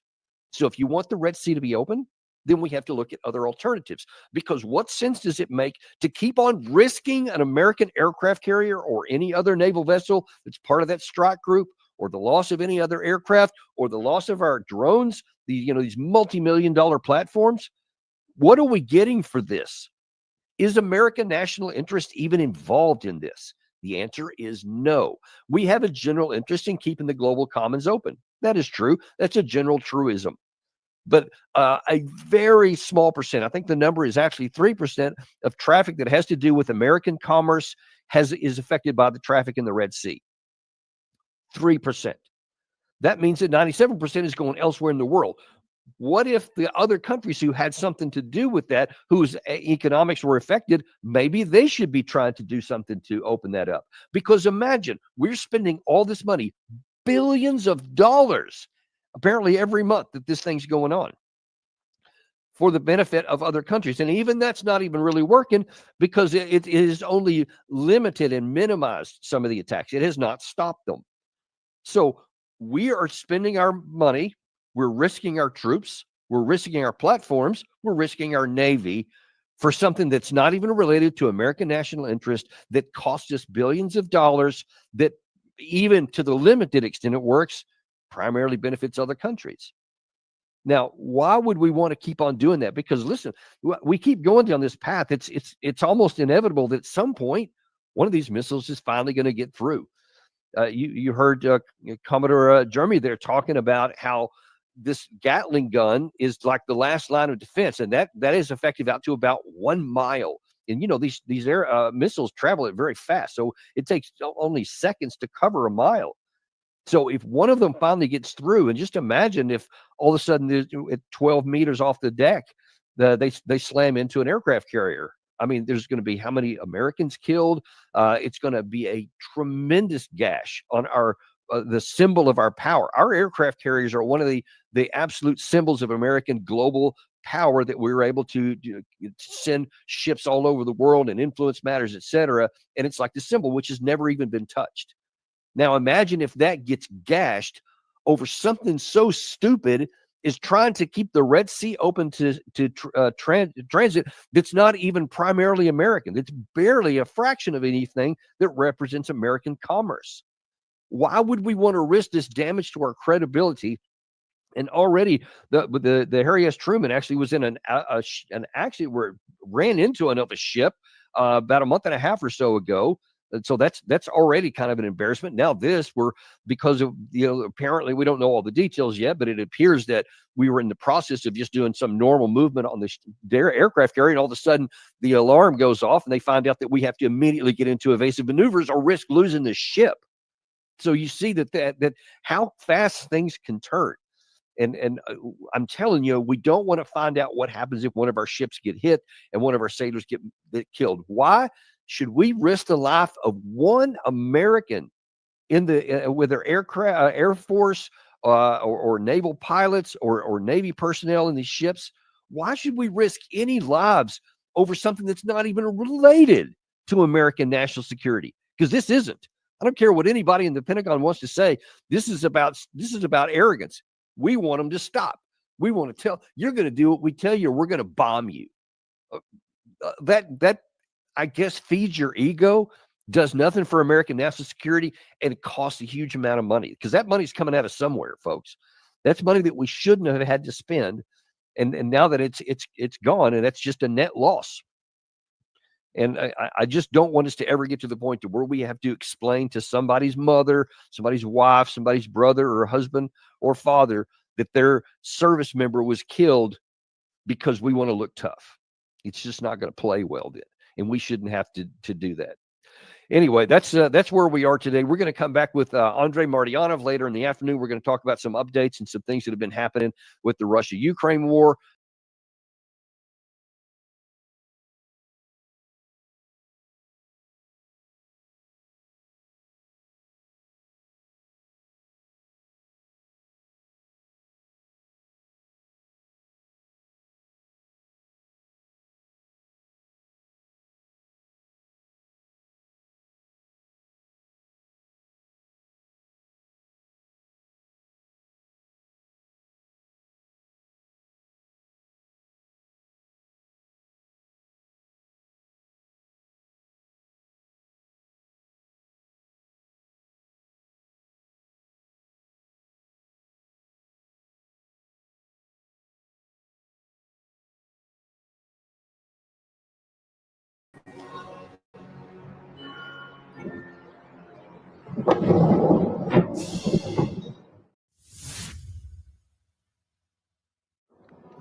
On the morning of April 28, 2025, images of explosions and smoke at Cherkasy International Airport in Ukraine, filmed by local residents, shortly after a massive attack by Russian kamikaze drones, successfully hit the target hard.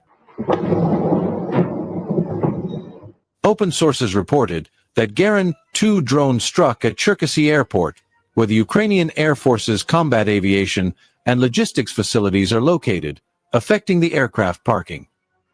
Footage from the scene showed black smoke billowing over the landing site and several large fires. Local sources reported 10 explosions, indicating that the drones successfully hit their targets. The morning attack was a wake-up call for Kyiv, where several Ukrainian fighter jets, including Su-27 multi-role fighter, were previously based there. It was also reported that helicopters of the Armed Forces of Ukraine regularly took off from the airport's area and attacked the positions of the Russian armed forces on Zaporizhia direction. As a result, the military airfield is currently burning heavily, the impact of the famous Russian Garin strikes, which always bring positive results to Moscow.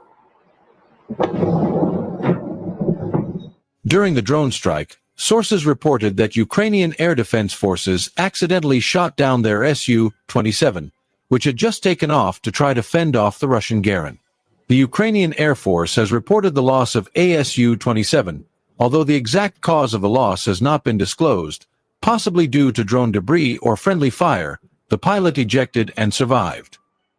Additionally, it is currently unknown what exactly was hit at the airport, but low-resolution satellite imagery confirms that there appear to be 2 fires.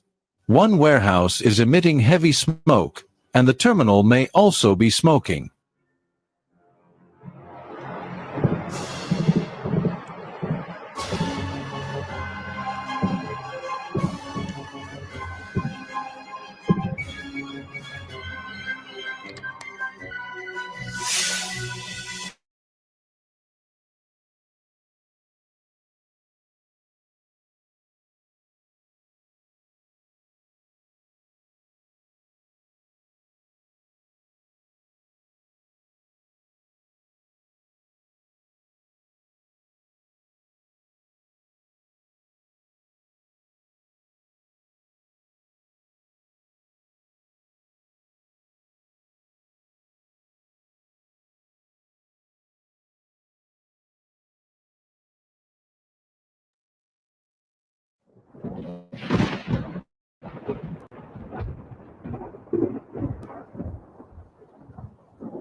Commenting on the liberation of the Kursk region, Russian President Vladimir Putin officially stated that the entire Ukrainian army would soon feel the negative consequences of this major defeat. Vladimir Putin noted that Ukraine had lost all its most combat-ready units in the Kursk region, including elite units, equipped with the most modern types of Western weapons. As a result, the risk of a collapse of the Ukrainian army's defense in other directions of the front has become inevitable. The Kiev regime's venture in the Kursk region has completely failed. The Ukrainian army has suffered huge losses, including among the most combat-ready units. Of course, all this will affect the entire combat contact line, and create ideal conditions for the successful actions of the Russian army in other directions of the front. The Ukrainian army's crushing defeat in the Kursk region brought the defeat of the entire neo-Nazi regime even closer, Vladimir Putin said. Thus, Vladimir Putin actually officially confirmed that one of the main goals of the Russian army is to overthrow the pro-Western Kiev regime, led by Zelensky.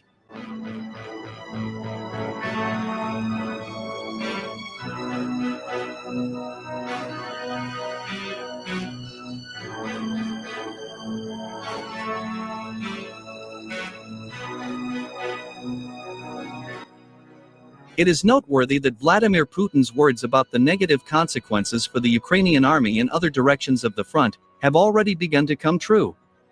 So, a few hours ago, military correspondents reported on the Russian army's serious success in the Pokrovsk direction of the front.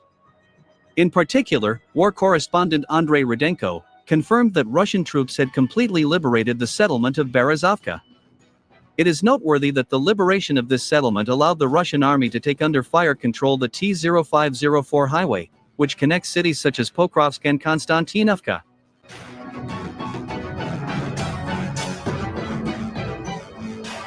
This highway was of strategic importance for the Ukrainian army. The fact is that the Ukrainian High Military Command used this highway to transfer equipment and manpower to Chasiv Yar. Undoubtedly, the loss of such a strategically important logistical hub by the Ukrainian troops will have a negative impact on the Ukrainian army units in Chasiv Yar and Konstantinovka.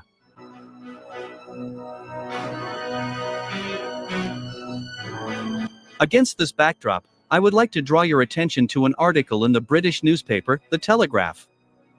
In particular, this pro-Ukrainian newspaper has finally admitted that Ukraine suffered a crushing defeat in the current war, and that Kiev will have to accept all of Russia's conditions to end the conflict. It seems that the West and Ukraine have no other choice but to accept Russia's terms.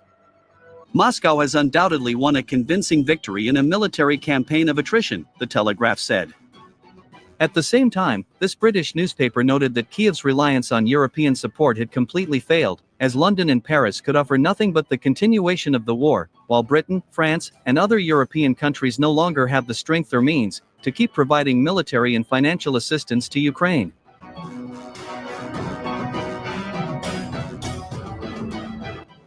An authoritative military expert, and an active officer of the Austrian Armed Forces, Markus Reisner, also commented on the Russian army's successes on the battlefield. In particular, he said that everything that is happening on the battlefield right now is reminiscent of April 1945, when Soviet troops stood on the Silo Heights and watched rapidly approaching victory. Markus Reisner noted that as of April 2025, the Russian army behaves and feels the same way as the Red Army did in April 1945. According to him, the Russian army has won a convincing victory in this war.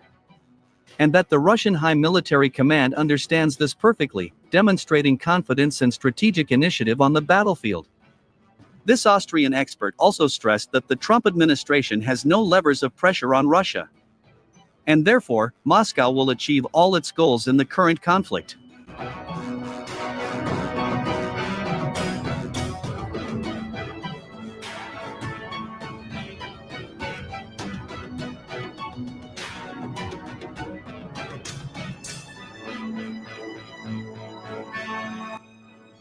Meanwhile, on the night of April 27, Russia launched another massive missile attack on military installations in Ukraine.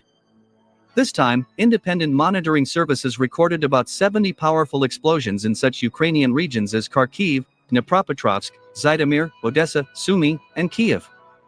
It is worth noting that this time the main targets of Russian missiles and kamikaze drones were logistics hubs of the Ukrainian army and NATO forces, as well as military airfields in the southern and central parts of Ukraine.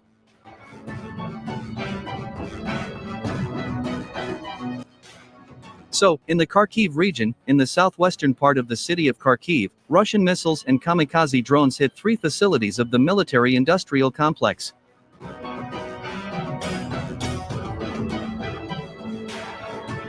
In the Dnipropetrovsk region, the main missile strikes were carried out on targets in the city of Pavlograd. It is reported that in the northern part of this city, Russian ballistic missiles hit an underground parking lot with military equipment, as well as one facility for the accommodation of Ukrainian army personnel.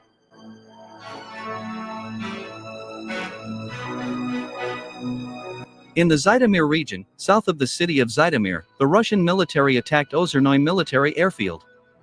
As a result, ammunition depots and underground reservoirs with aviation fuel were destroyed.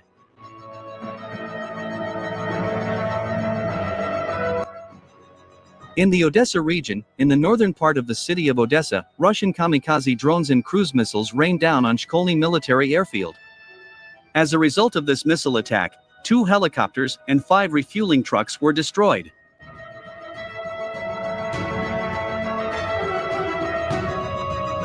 About 20 explosions were recorded in the Sumy region, in such settlements as Miropol, Unikovka, and Lokhnya.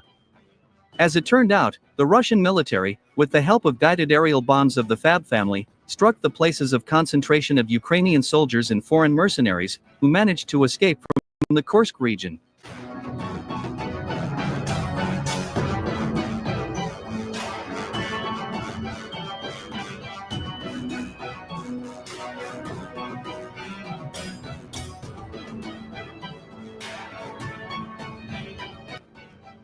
And finally, in the Kiev region, in the western part of the settlement of Spyatashino, Russian ballistic missiles hit Ukraine's largest railway junction.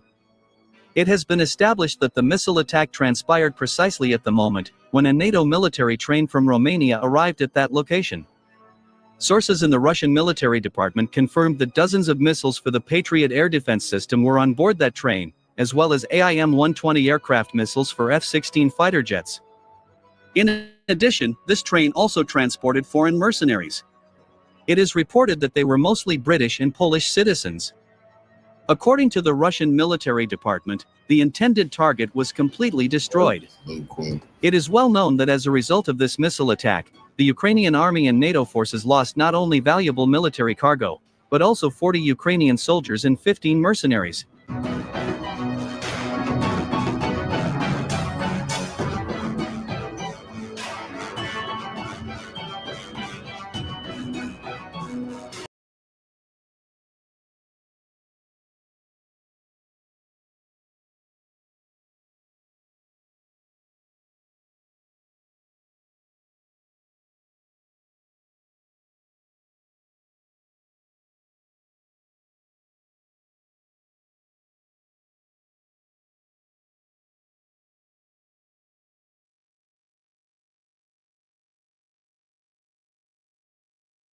There are powerful forces, local and global, that want Captain Ibrahim Traore out of the picture. How else do you explain it? Warning. You don't know the reason why we decided to be Russians. You don't know. We're fighting for the truth. We're fighting for the good life, for our future, for our families.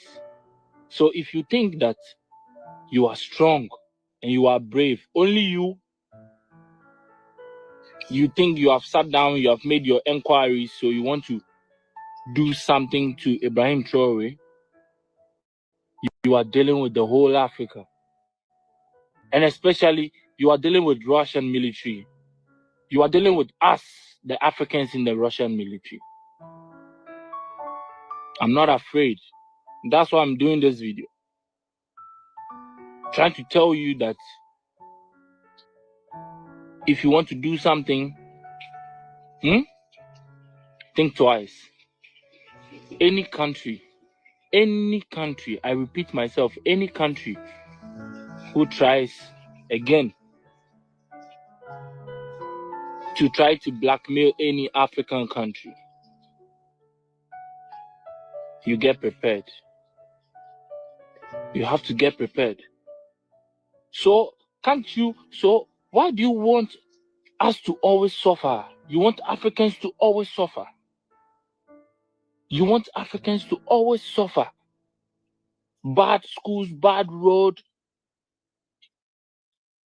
But all of you, every time you want good life, it's not going to happen anymore. It's not going to happen anymore. Africans are wise. We stand by Burkina Faso, Ibrahim Traore. Across the heart of Africa, a new voice rises, bold, fearless, and full of hope. A young soldier, not yet 40 years old, stands against centuries of oppression, corruption, and foreign control. His name is Captain Ibrahim Traore. And this is his story. And the story of a continent ready to rise. Born into humble beginnings in Burkina Faso, Ibrahim Traore grew up witnessing injustice, poverty, and broken promises. But he carried within him the dream of a better Africa, free, proud, and sovereign. As a young officer, Traore's leadership was marked by discipline, compassion, and unwavering patriotism. He did not rise through betrayal or ambition, but through the will of the people, who demanded a leader who would stand with them, not above them. On September 30th, 2022, that call was answered. Captain Traore led a historic movement, removing a government seen as failing its people, and vowed to build a new future, starting from the soil of Burkina Faso. In a world where alliances are shifting, African-Russian soldiers have emerged with a strong warning to the West. Leave Africa alone. These soldiers, many trained in Russia and loyal to the vision of African sovereignty, have voiced their solidarity with Captain Traore. They see him as a symbol of resistance, and they are ready to stand by him against external interference. Their message is clear. The age of neo-colonialism is over.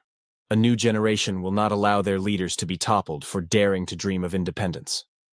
Understanding the risks Traore faces, special Russian military advisors have reportedly been deployed to ensure his security. This move is more than military support. It is symbolic of new alliances.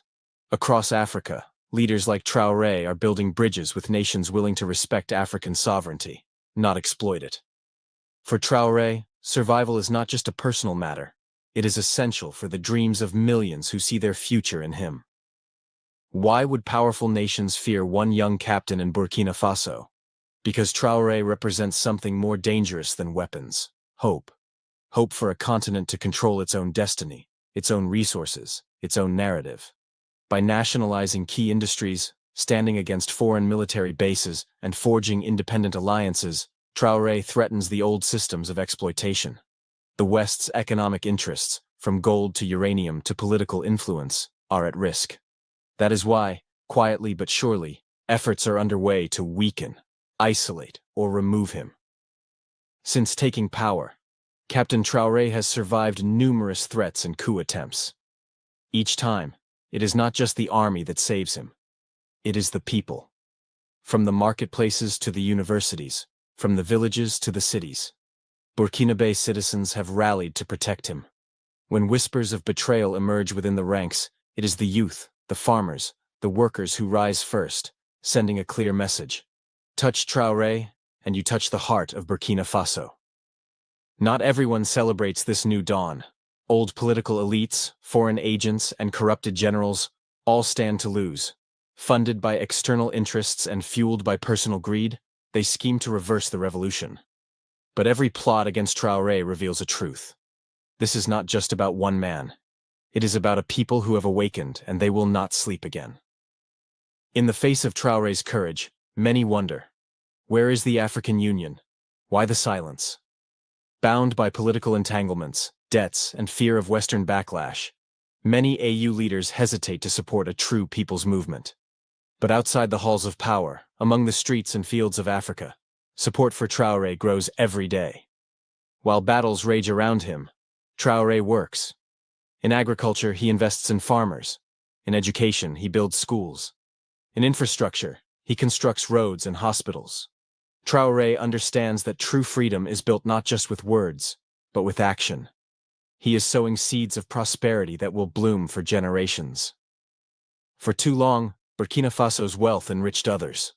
Under Trare, that era ends. He has nationalized key mines, ensuring that gold, manganese, and uranium serve his people first. This bold move angers foreign powers, but for the children of Burkina Faso, it means hope, opportunity, and pride. Across Africa, a name echoes: Trare. In Mali, Niger, Guinea, and beyond, young people chant his name alongside their own leaders, calling for unity, freedom, and a new Africa. What was once isolated resistance now grows into a continental movement, a Pan-African Renaissance. Captain Ibrahim Trare carries the dreams of millions. But can dreams survive the pressure of global power? The answer lies not in one man alone, but in the will of the African people. Every voice raised in solidarity, every hand building a better future, every spirit refusing to bow. This is how Trare will be protected, not by weapons, but by a continent determined to rise. The story of Captain Ibrahim Trare is still being written. But one thing is certain: Africa is awakening, and nothing, no empire, no power, no fear, will ever stop it again. A buffalo soldier, deadlock last time. There was a buffalo soldier in the heart of America, stolen from Africa, brought to America, fighting on arrival, fighting for survival. There was a buffalo soldier win the war for America.